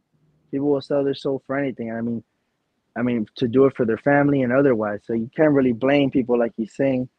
There's a lot of people that are like yourself, but there's also a lot of people that would also take the money and that are in also bad situations as well. Yeah, that's all I was trying to say. Like, you can respond. Please go ahead, Tavion. Yeah, that's all I was just trying to say. It's like, okay, I understand you're independent. I respect that. I'm the same way. Like, but you know what I'm saying? Like these young dudes and stuff, just like a conservative person that, you know what I mean, just want to work every day. Some people just accept what they, you know what I mean, their circumstances. And some people look at rap or whatever they do and they cut them checks for them dudes, them $2 million checks. And sometimes, a lot of times, motherfuckers don't got no integrity and they go take it and then they don't learn till after the fact, or when they're screwed over, can't come out with no music, don't got no more money, they're broke, and then they figure it out. Or a lot of times people don't. That's just the rules of the world. I don't agree with it, but it is a problem. But everybody don't think like that. You know what I'm saying? And that's all I was saying, bro. Like, you know what I mean? It's just a lot of people are not wired like that. You know what I'm saying? And I don't really think it's really fixable, to be honest. And the fact that they take the deal because they don't have resources, right? The main resources are your mother and father. The mother and father put that child in that position. Yeah, but you want to get to the core. Get to the core of the problem. Yeah, but look, you can be a child, lose your parents like I did, have real estate portfolio and everything, and keep going what your parents built up and kept going. And then That's there's a the lot of people trying minority. to take it That's from the you. minority. I'm talking the median. Yeah, but if you're looking at it from but if you're looking at a Meek Mill or you're looking at somebody that's taking the checks or something like that, you're looking at a Steven Jackson. They're, you know what I mean? Look at their circumstances, though. You know what I'm saying? Everybody, you know what I mean, has choices and decisions, but they're trying to make good on whatever their circumstances and whatever's in front of them. You know what I'm saying? And you can't just blame the rapper and everybody else from it. It's a lot of people that plays a part into the reason why they're pushing that narrative, though. And it, you know what I mean? It's just not one specific thing. That's all I'm saying. Go ahead. Go ahead. No, I don't think Steven Jackson can be defendable because, I mean, he's already made all his money. He's made a bunch of money through the NBA. At this point, like Fred said, he could be independent. He can do his own thing. He chooses to work for Showtime and chooses to put the chains on, like you said. He chooses to be the person that he is, the instigator. That's just how I feel about him. He chooses to be that person. He can be independent like other people, but he chooses that avenue. Right. Let me bring in Anthony. Thanks for waiting, Anthony. Go ahead, dog. What's up? What's up? Hey. Yeah, man. I just I've been listening to the conversation, man, and it seems like the issue Kyle and Tavon and guys that came in were having with the conversation, was that when they were saying like you putting it all on one group, you are, because we all live in one world, and when you look at it in its totality, overall we just got a bad world. We got a lot of bad people in the world. So when they're saying that this stuff is happening at all type of events that people are drinking at and doing things like that, these are some of the outcomes you're gonna have. So the problem is that you were just trying to stick to one group, and then you said not to compare, but the answer to it is that it's just a lot of bad people in the world, bro. And you're gonna have that. I don't know anything about anybody being shot or anything at any of these places, but people get shot all the time. You know what I'm saying? I mean, it's like an everyday thing. So to try to put the stigma around Tank and his fight is, and just make it like, oh man, it's just a bad situation, because of Tank. It's just the crowd he bring out. This crowd is everywhere. Whenever there's a party, something that seems to be, going down, something that's hype. You know what I'm saying? It could have been any boxer, and you could have the same results. And then you tell one person not to compare, but then you want to compare all this to your life. Everybody's not going to be, Fred, and everybody's not going to make the choices that Fred decided he wanted to make in his life. You know what I'm saying? And these guys that are getting the money or whatever, signing the check. It's funny that it's so now it's their fault. But when it's on Al Heyman or the PBC and them giving a bad contract, is Al Heyman or is that black man's fault for even asking them to sign that contract? You know what I'm saying? So no, bro, you telling them not to compare, you gonna compare. And then you're gonna be judgmental. And they trying to tell you that that's all over the world. It could have been anybody. Hey, what happened to 2 years ago at that country in Vegas when they had that country concert, and that dude was at the Mandalay, or where he was at the hotel, and he was shooting out the window with the snipers and was just busting and killing like 20 people, bro. That wasn't no black concert. That wasn't no black person event. That was a white person event. So this shit happens everywhere. That's all I was just trying to say. I just don't like the stigma of putting it on a group of people and then try to throw it on. I mean, statistics don't lie though, bro. Homicide statistics don't lie. I'm not even gonna deal with these motherfuckers, man. It's just insane that we're using comparative analysis when we kill motherfuckers 7-1. But I gotta go. Y'all keep on talking. I gotta go to the bathroom. I'm not ignoring y'all. Yeah, it's the one thing people don't ever want to talk about: the homicide rate, bro. He's mad. And the total numbers. It's just like obviously there's a reason why certain groups of people kill people more than others. But then don't compare. No, man, you don't bring up every decision you made, you know, and try to make yourself, you know, sit on this plateau. You know what I'm That's saying? like These guys made some decision, then somebody else started a that's like fight somebody that drink towards somebody alcohol. else's event. Yeah, it's like somebody that drink liquor. You have a shot or two. Now I'm about to judge you because you drink liquor and I don't drink liquor. So now you're a part of the problem because you smoke a blunt and you drink liquor. So now I'm gonna judge you and say you're a clown because you smoke I mean, a joint. That's not, bro. That that's don't a make no pale sense. comparison to death, though. We talking about death, No, like that's a part violence. that's what they say is a part of the problem.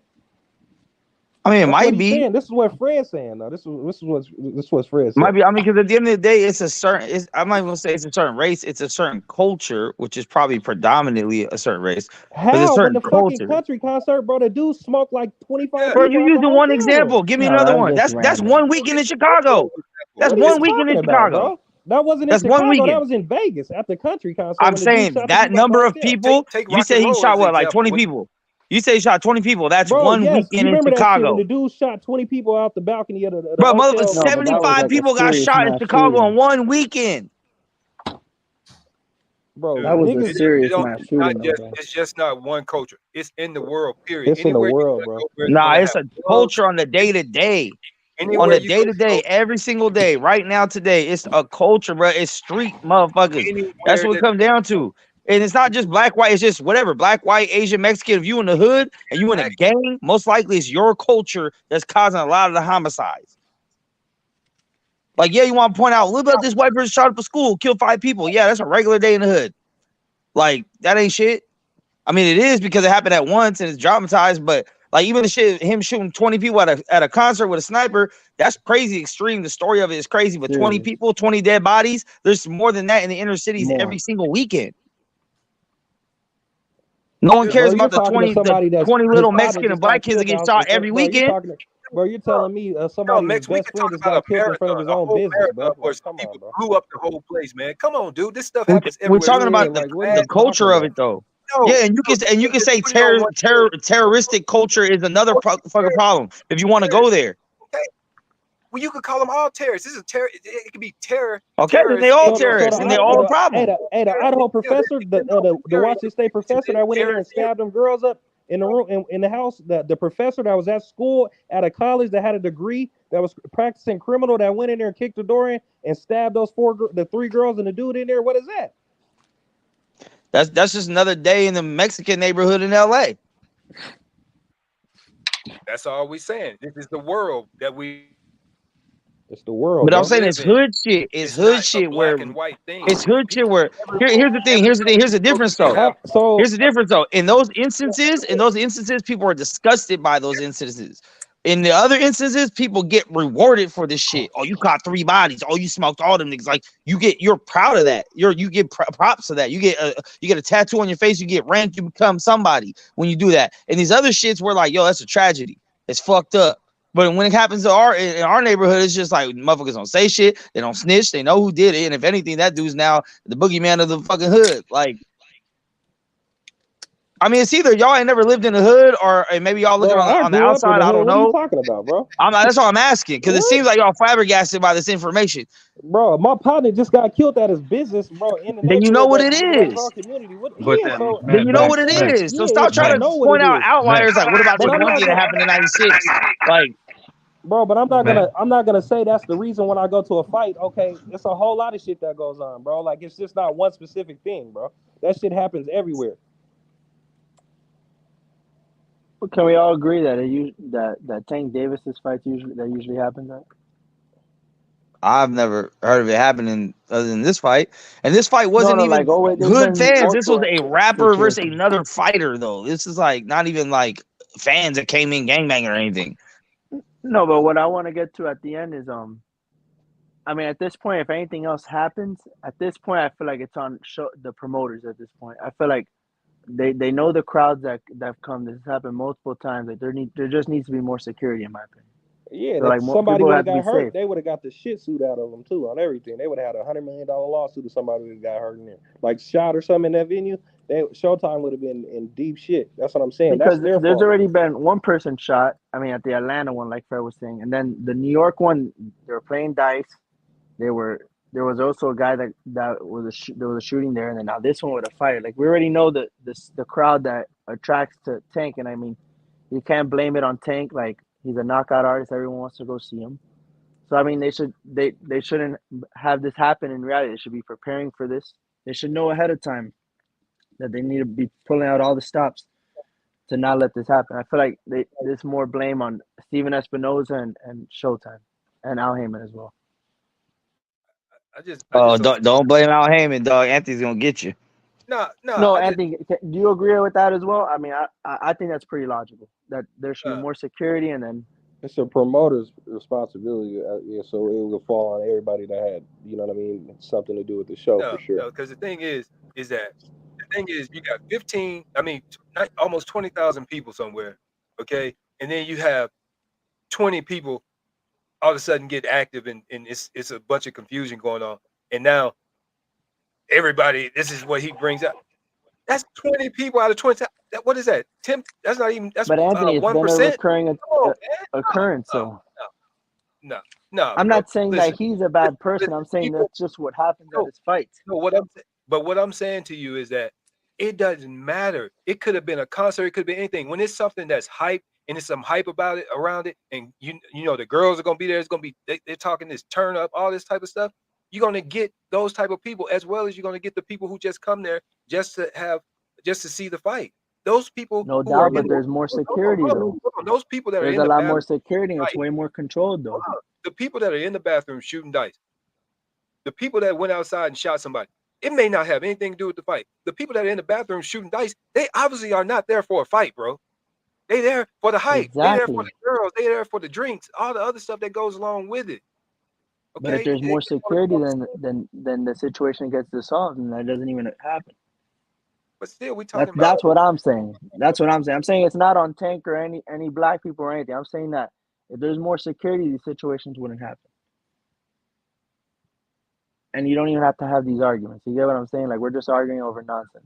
Yeah, we really are, because I think that nothing happened.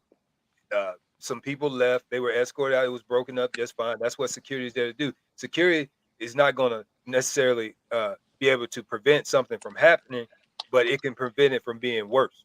And that's what happened. They did their job.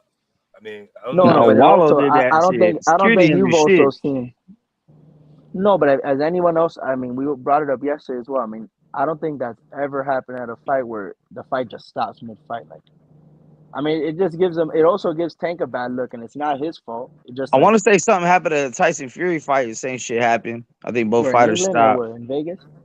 I think it might have been overseas. I could be mistaken on that. You remember the Areola versus Andy Ruiz fight? That was huge fights in there. The fights didn't stop. Yeah, and Mexico, not Mexico, and Cali. Yeah, and they were throwing. And Mex, you know, at Mexican fights, if the fight ain't good in the stands, we're gonna still watch the fight in the ring. That's crazy. No, but the fight still went on. Like the fight didn't stop. I mean, it's probably because it was way up in the stands. No, but like Tank said, I'm gonna take him at his word. His mom was in that section, so I mean, you know what I mean. If your mom's in that section. But why can't Tank just fight? That's the point. Why we can't just celebrate? Tank made over $5 million gate. He brought 20,000 people there. Why we can't just say, you know what? Let's just honor Tank. That's the point I'm making. Let's just honor him. Because we like salacious stuff, Fred. Because the Russells are in the building hating like usual. Yes, come on, man. Hey, they be hating on every boxer not named Russell. Yo, they hate on every boxer not named Russell. Like little ass Jerry Russell really thought he could beat Bud's ass. Come on now. I just want to hear Fred. Bro, you better leave Russell alone. Fred just told you about Gary Russell. How you feel about how did you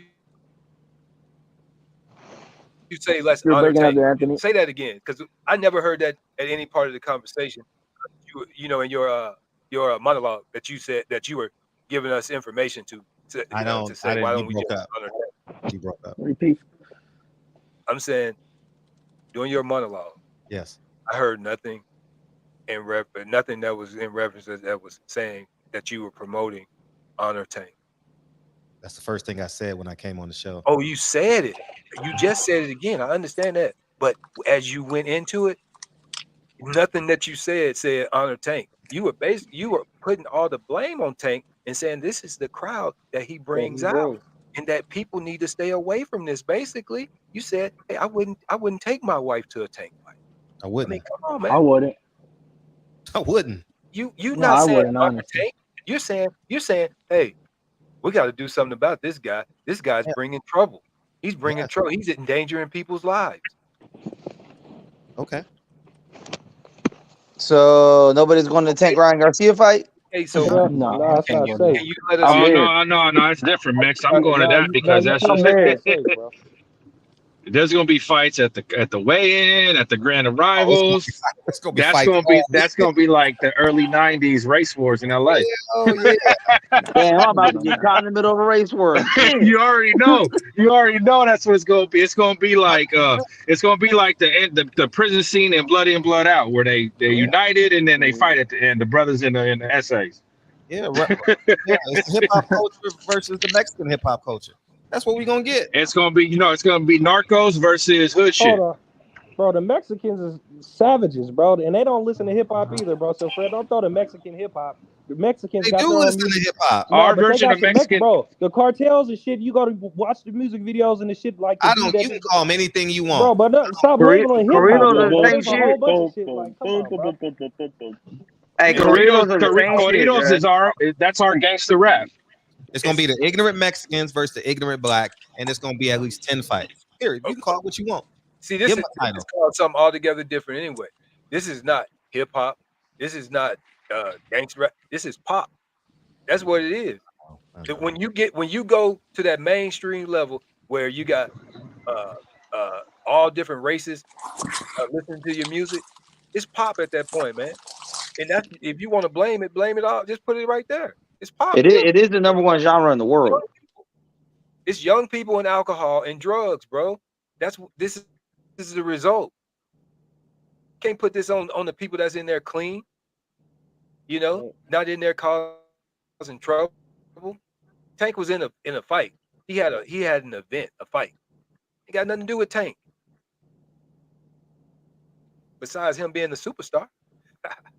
This the first time I agree with Anthony in my whole entire life, man. It won't happen again.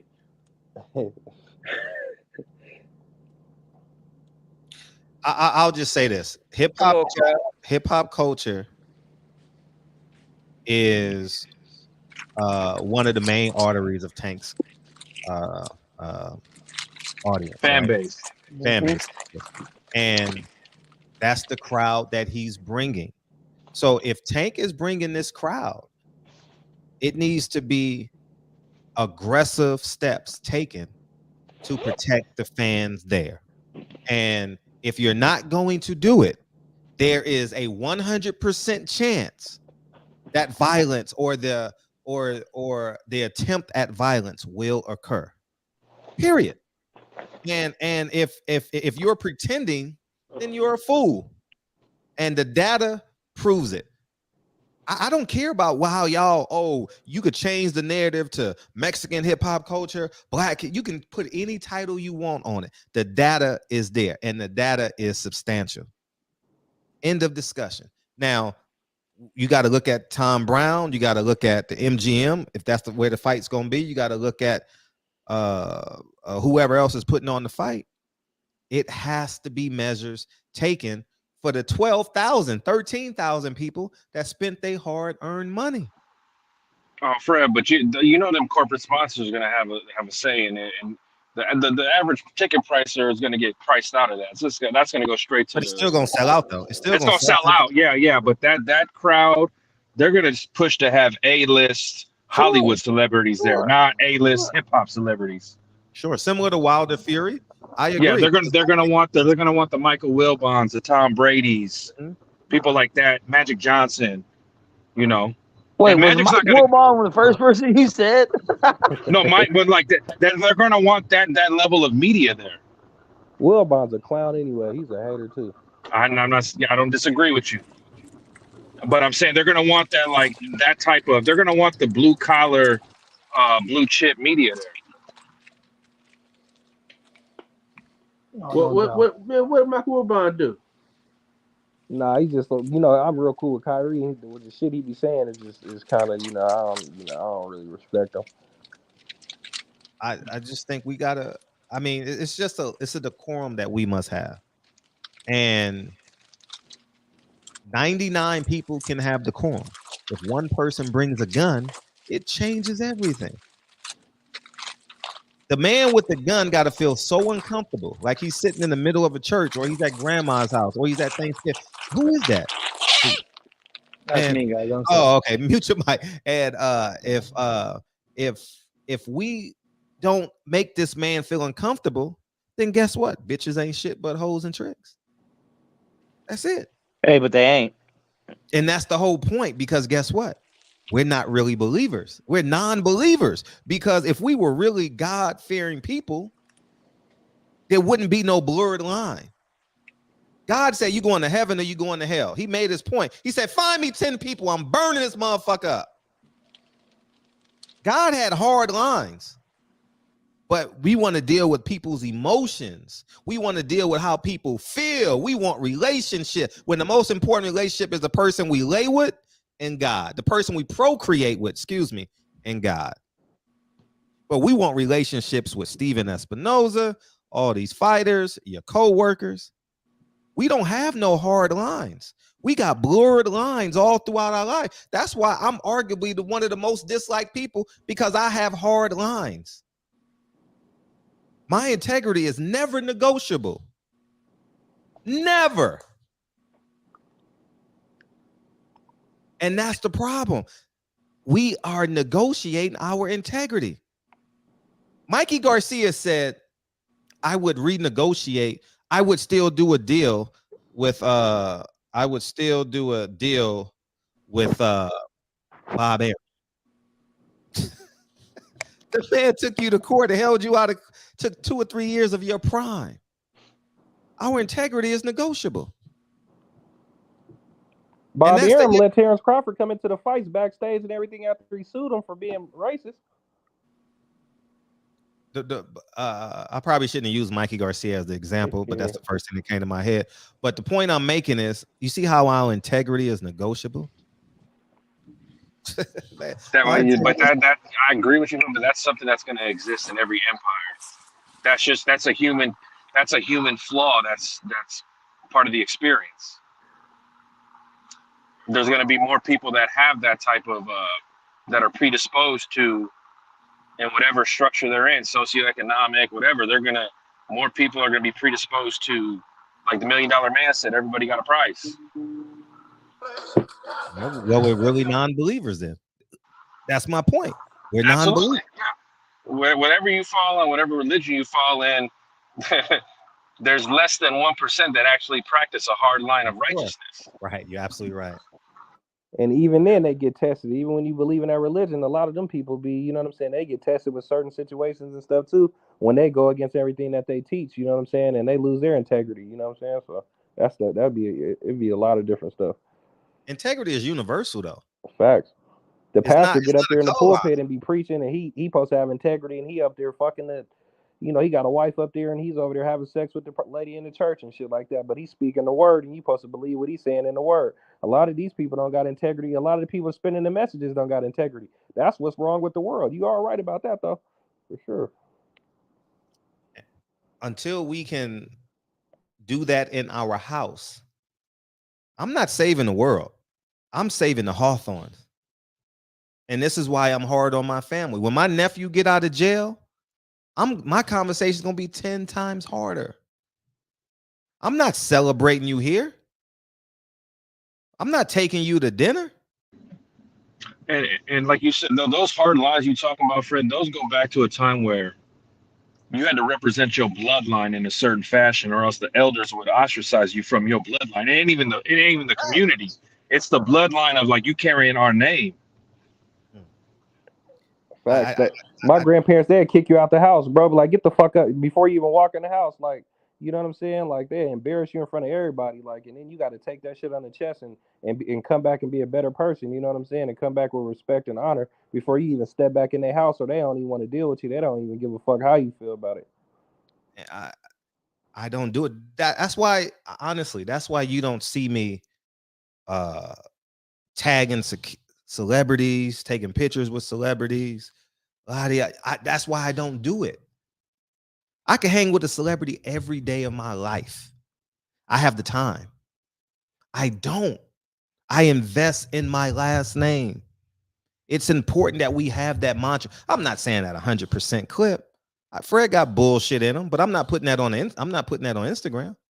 We put the bullshit on Instagram. Me and my daughter twerking. What the fuck? Back that ass. I saw a woman and a single mom and her daughter. She put up a video of her daughter playing back that ass up. I said, "Oh my God." No, not even that. These parents discipline their kids on social media and embarrass them and traumatize them for likes. Mm-hmm.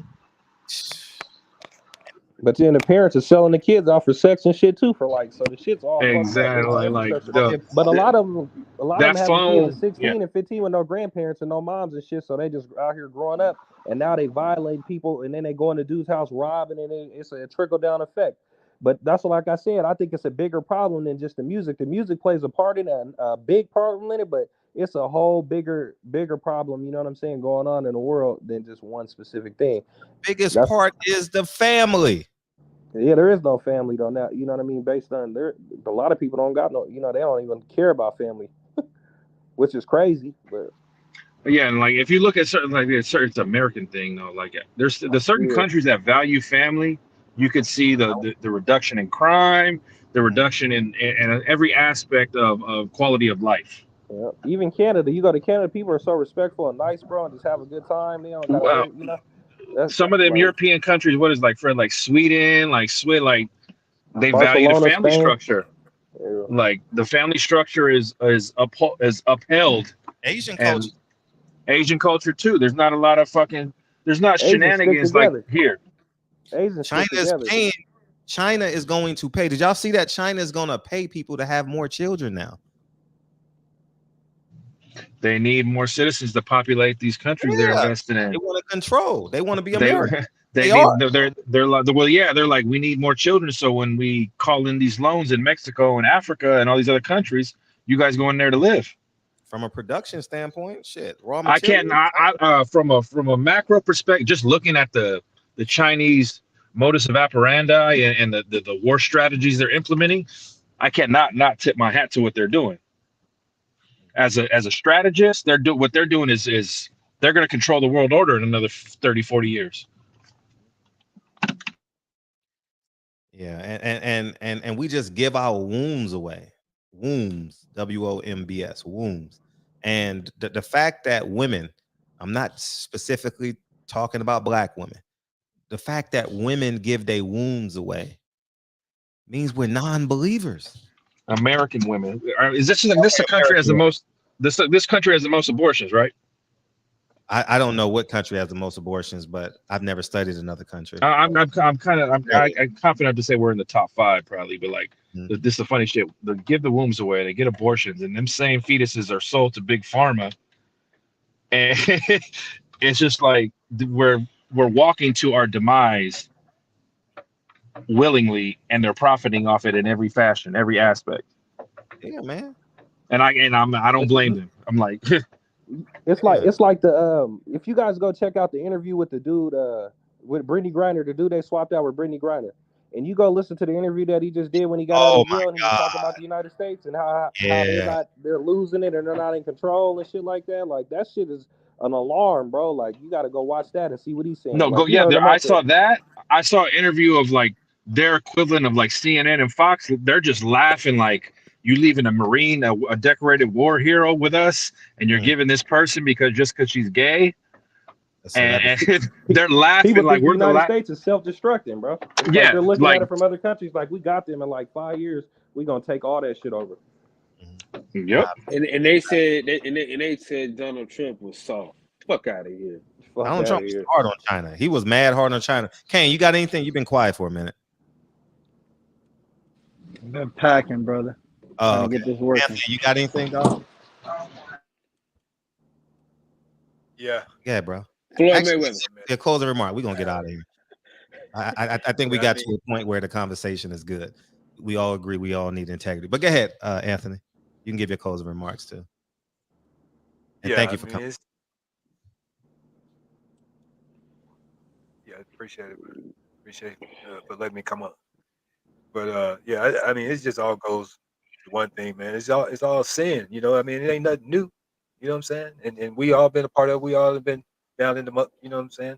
And some of us just trying to do our best not to get back in it. You know, so you know, I mean, good job for you, Fred. You know, you staying out of trouble. You know, you ain't going out to these different things. You staying at home with your family. You know what I'm saying? I mean, you get props for that.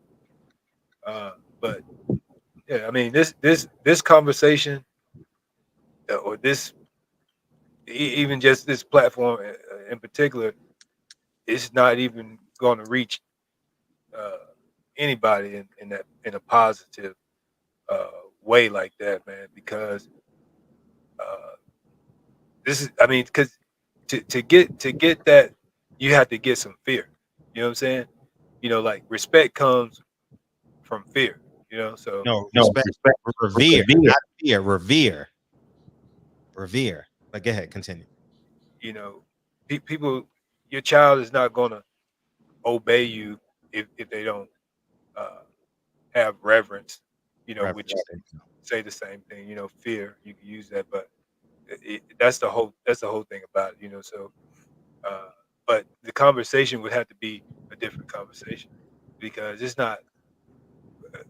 Besides your child or something like that, it's not going to be one person or another man that's going to necessarily fear you like they would fear God if they actually believe. But that's one thing I can say that is true too, is that most of us don't believe in God, and that's a reason why when you read in Revelation they talk about the 144,000. It's a small number, but even Israel was always a small group of people compared to the people that they would always be enslaved by. You know what I'm saying? So you're not gonna change it, Fred. You know what I'm saying? I mean, I guess it's good just for the show, you know, just for us to talk about it, but you ain't gonna change it. Like you ain't gonna change it, bro. You know what I'm saying? Not doing this conversation. But anyway, man, good conversation. All right. Oh yeah, hey Fred. Yes. Fred, you had brought up one night, man. You were talking about marriage. Man, I'm trying to remember, how did you put it? You said marriage. I know y'all were comparing, you know, talking about the government and the different benefits you get from marriage, but then you said something about marriage being God's protection. What did you mean by that? Do you remember? Can we talk about it tomorrow? No problem. I don't mind talking about it tomorrow. It's God's covenant. Obey the laws of the land. It's simple. But we could talk about it tomorrow. All right. Appreciate okay, it. man. Y'all have a good one. Thank you, dog. Kane, you got anything? Bro, I just want to say keep motivating, keep doing what you're doing, dog. Now, I'm putting up a mirror in here. Fuck y'all. Fuck people's emotions. I'm having fun. I'm sorry, I cut you off. I'm sorry. It's Tavon, right? Is that what his name is? Yeah, Tavion. No, this Tavion. My bad. No, he mentioned that like what you were doing, like I don't know if he meant like motivating or what, bro. But like, I mean, I don't know if anyone else is following Fred or watching his stuff. Like, I mean, he's a living proof of it, bro. He ain't watching what he's doing. I mean, you could just stay what you're doing and be broke, in my opinion, or you could get motivated by Fred and keep doing what you're doing. Oh, appreciate it. You know, my brother's sending me your videos. He's dying. He's laughing about it. Tell him I said thank you. Have a good one, brother. I appreciate it. I'm being sadistically sarcastic in 2023. That's my motto. Drew, what you got, big homie? Oh man, this is everybody good for breaking bread, sharing what is on their mind. Read 5 pages before you go to bed. Close your eyes and meditate, and just conquer tomorrow, fellas. That's all we can do. All we can do is control our own decision making, and then anything else. Just bring back discipline. Men need to have discipline. Discipline. A disciplined man is boring to the world, but he makes magical things happen when he's disciplined. Yeah, y'all have a good night, fellas. Thank you. Savion, what you got, dog? No, it's good. Fred, I respect everything, you know what I'm saying, that you say and everything. It's just like, you know what I mean? We can agree to disagree. I just feel like it's just a dangerous line when it goes with when we label one person like a tank or something like that, and then we try to use the narrative. That's all that it was. You know what I'm saying? And I agree. I enjoyed the conversation, and you know what I mean? We can keep it going, but that's the only thing. No, man, I appreciate it. All right, thanks. Y'all get out of here. Get out of here if I kick y'all out. Y'all get out of here. Go ahead, Kyle. Another great show, man. Dude, 2023, man. It's all about betting on ourselves, man. You know what I mean? And that's what we got to do, man. Bet on yourself. You know, make it happen. It's gonna be fucked up at times. Shit gonna be hard. You know what I mean? You're gonna be able to buy what you want to buy, man. But fuck it. That's what I'm on this year, man. I'm trying to get to another position. Right. I am an absolutist, y'all. I think you guys need to understand. I don't know what gray area looks like. I don't live in a gray area. My mind can't even. Gray area is chaos to Frederick. It's chaos. What time do you want me there? 7 o'clock. Don't say maybe. I don't know. Yes. Dre can't even say what you want to eat. I don't know. She's not even allowed to say I don't know. Lincoln's not allowed to say maybe.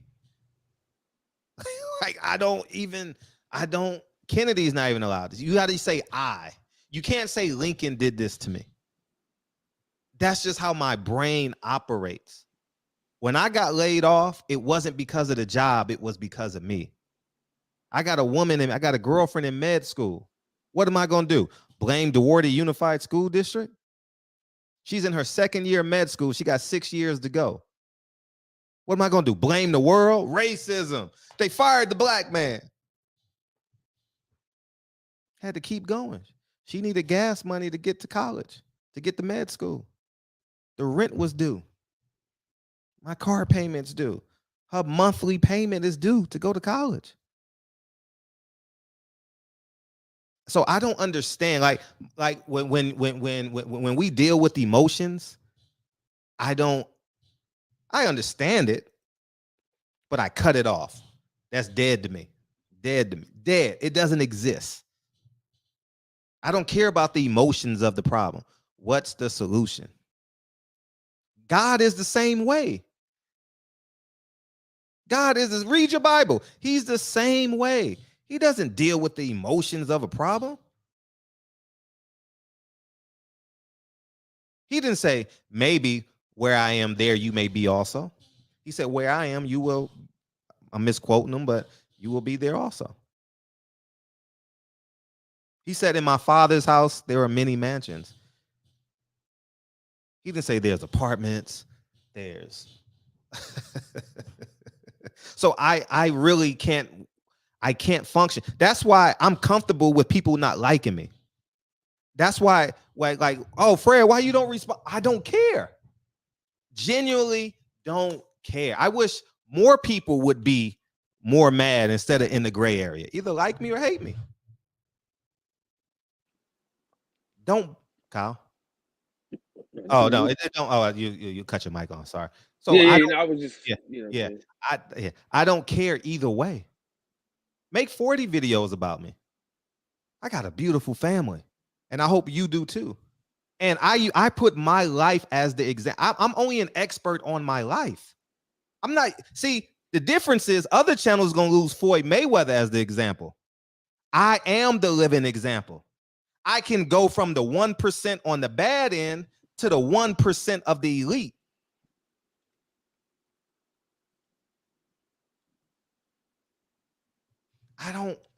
So I don't have to use Floyd Mayweather as an example. P. Diddy, Jay-Z, Oprah Winfrey. I can use me.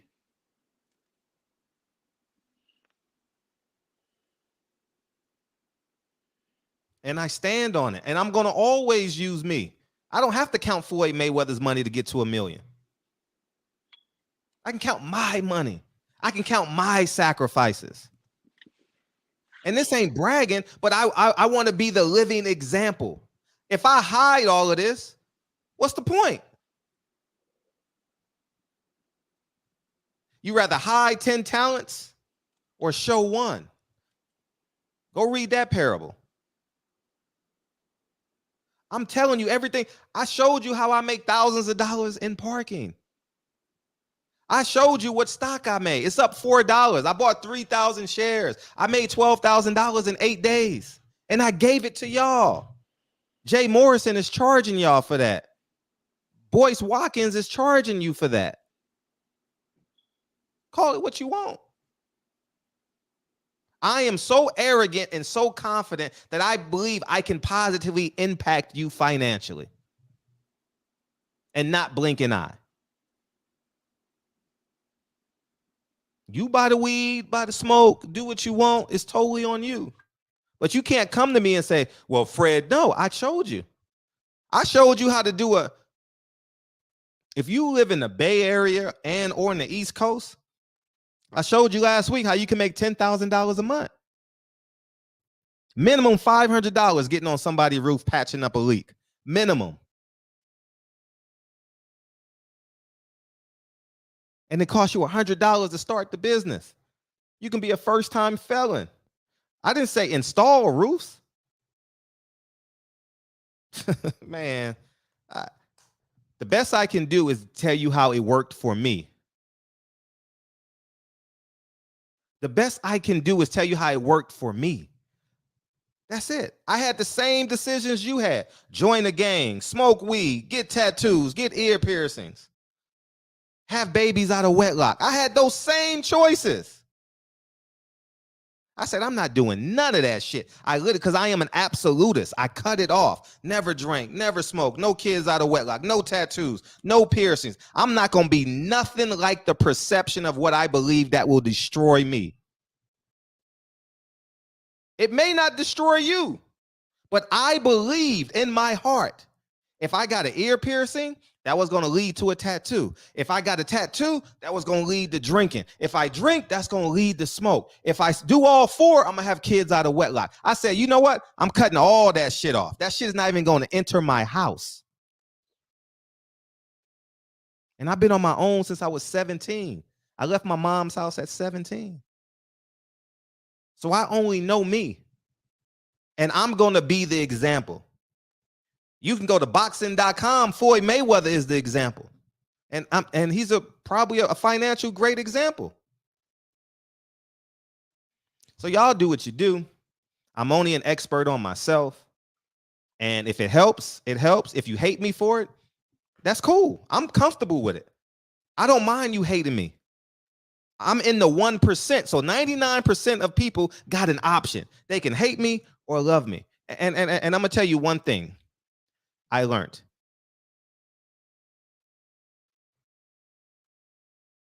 They hate the 1% because they have to work for the 1%. Whether it's mentally, whether it's spiritually, whether it's actually working. I understand it because I've been on the other side of it. I don't look down on the people. I don't look down on nobody because I've been there. But you're not going to give me an excuse that the white man did it. You can't give Frederick that excuse. It's impossible. That's not acceptable. My nephew cannot come home and blame the white man. I gave that kid an option. It's on him. If he goes to jail again, he's gone for 25 years.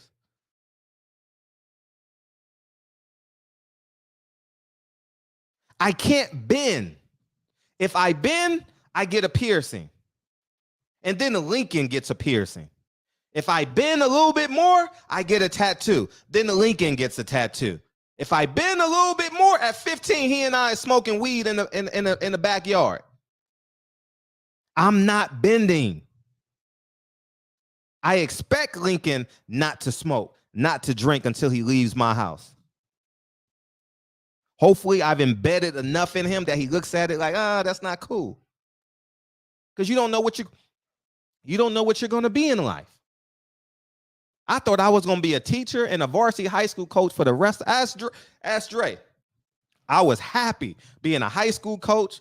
I mean, I was a high school coach then, but all I wanted to do was teach high school and get my own varsity program, and I would have been happy for 40 years. I didn't know I was going to be on roofs, unclogging drains. I had no idea. And the reason why I'm able to transition is because of my preparation, my disciplines, my personal integrity to myself. I've never ejaculated in a woman and then went to motherfucking Planet, what's it called? Planet B. What's it called? Parenthood. Planet Parent. I've never done it in my life. Never.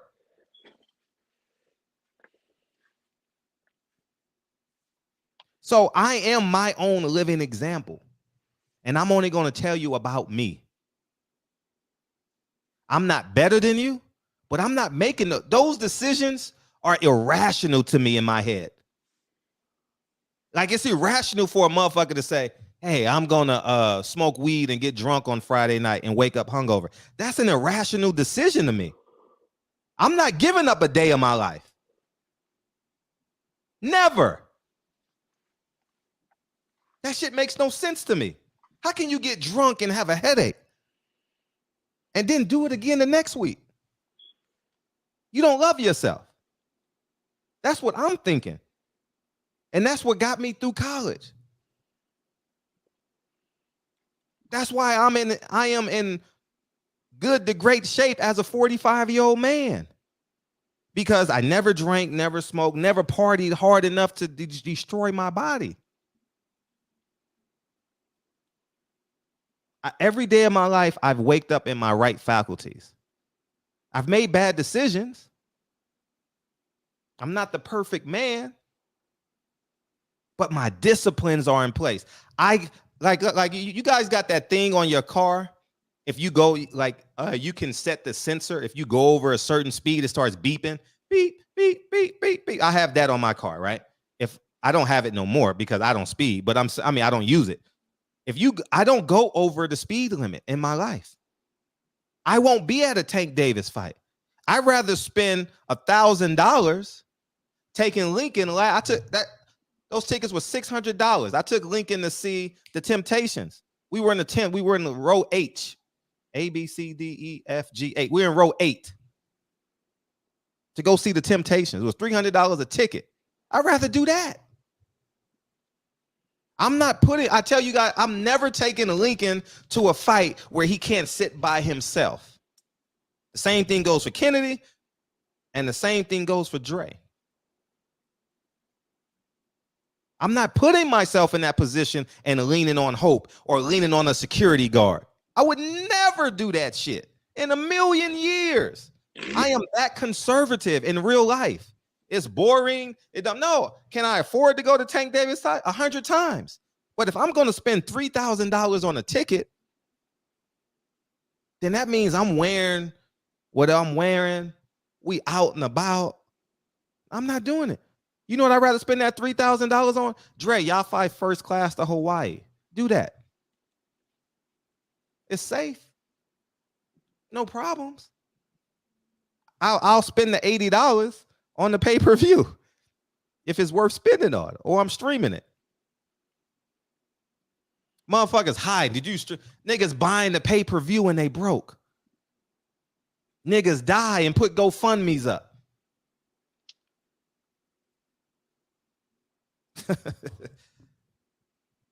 We got to get to a point in your life. I'm talking to y'all. You got to have a speed limit in your life. You can't be zigzagging.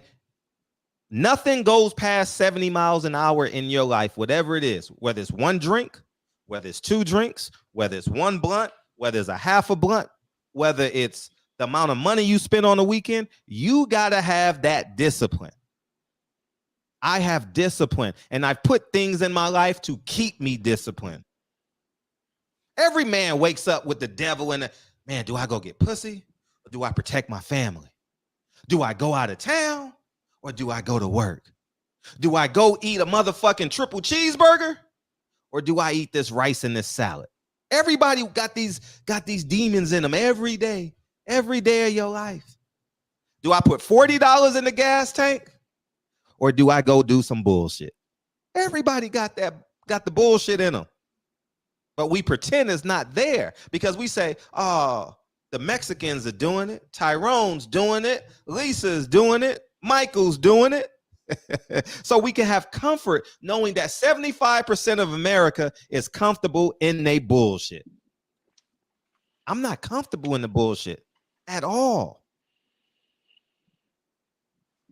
At all. Anyways, I've said enough. I appreciate y'all coming tonight. So from this point forward, I don't understand the gray area. I'm being honest. I'm comfortable with Kenny Porter hating me. I'm comfortable if I ever see him, if he want to fight, I'm very comfortable with that. I understand it. Or anybody in boxing. I understand it. I don't care. I'm not standing in the gray area for a friend that I'm only going to see once every 7 times a year. Simple.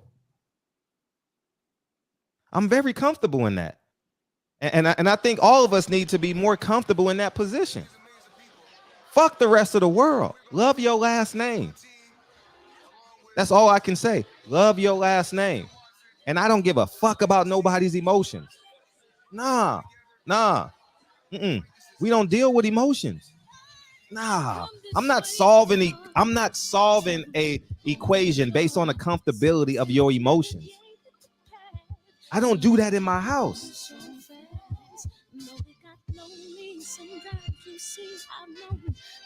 It don't have to be smoking or drinking. It could be your excess of spending habits. It could be you chasing pussy 4 times a week instead of building your business. It can be you ignoring a family member that was right. It could be you not going to the doctor, not going to the gym. Whatever it is that tilts you towards the bullshit. You got to control that shit in your life. If not, you're just going to be another person. Appreciate you, peoples. Thank you, Peoples Hernandez. So that's all. Appreciate y'all, man. It's up to you. You can make $100,000 a year or $50,000 a year. It's up to you. I knew that.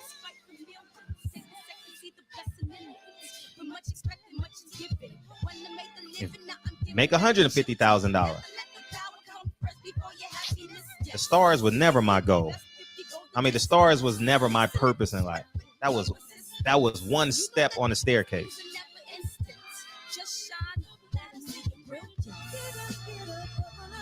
I asked Dre, I said, are you shocked by our success? She says, no. She expected it. She saw this in me when she said yes to the first date. Stop falling in love with potential. That potential gets us in trouble. I don't believe in potential. Nah, I mean, yeah, excuse me, that's the wrong word. I believe in potential, but stop. Potential ain't the motherfucking end all to be all. Where are you right now?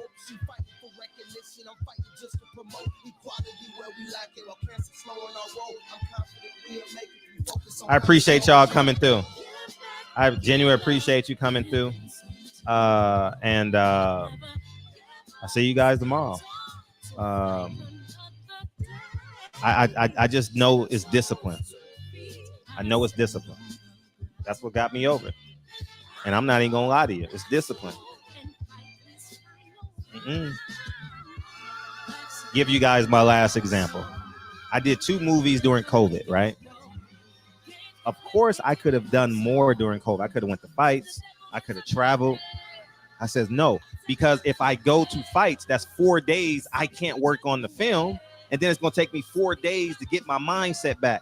So I had to stay within that mindset. It wasn't about the money. It wasn't about nothing else. In order for me to produce this great project, Frederick had to be great. I had to be great.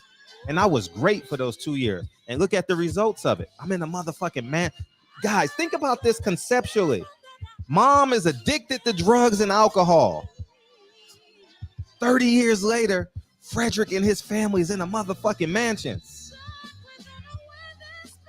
In a Man, state. an estate. I'm telling you, it's a reality. Y'all caught up in the delivery. My delivery ain't changing. You want somebody to feel sorry for your ass? Go stand on a corner anywhere and y'all can share soppy stories. Go stand in front of any liquor store and y'all can feel sorry for each other. Man, yeah, man. I dropped out of high school and got drunk. Me too, man. Appreciate you, man. I'll let y'all.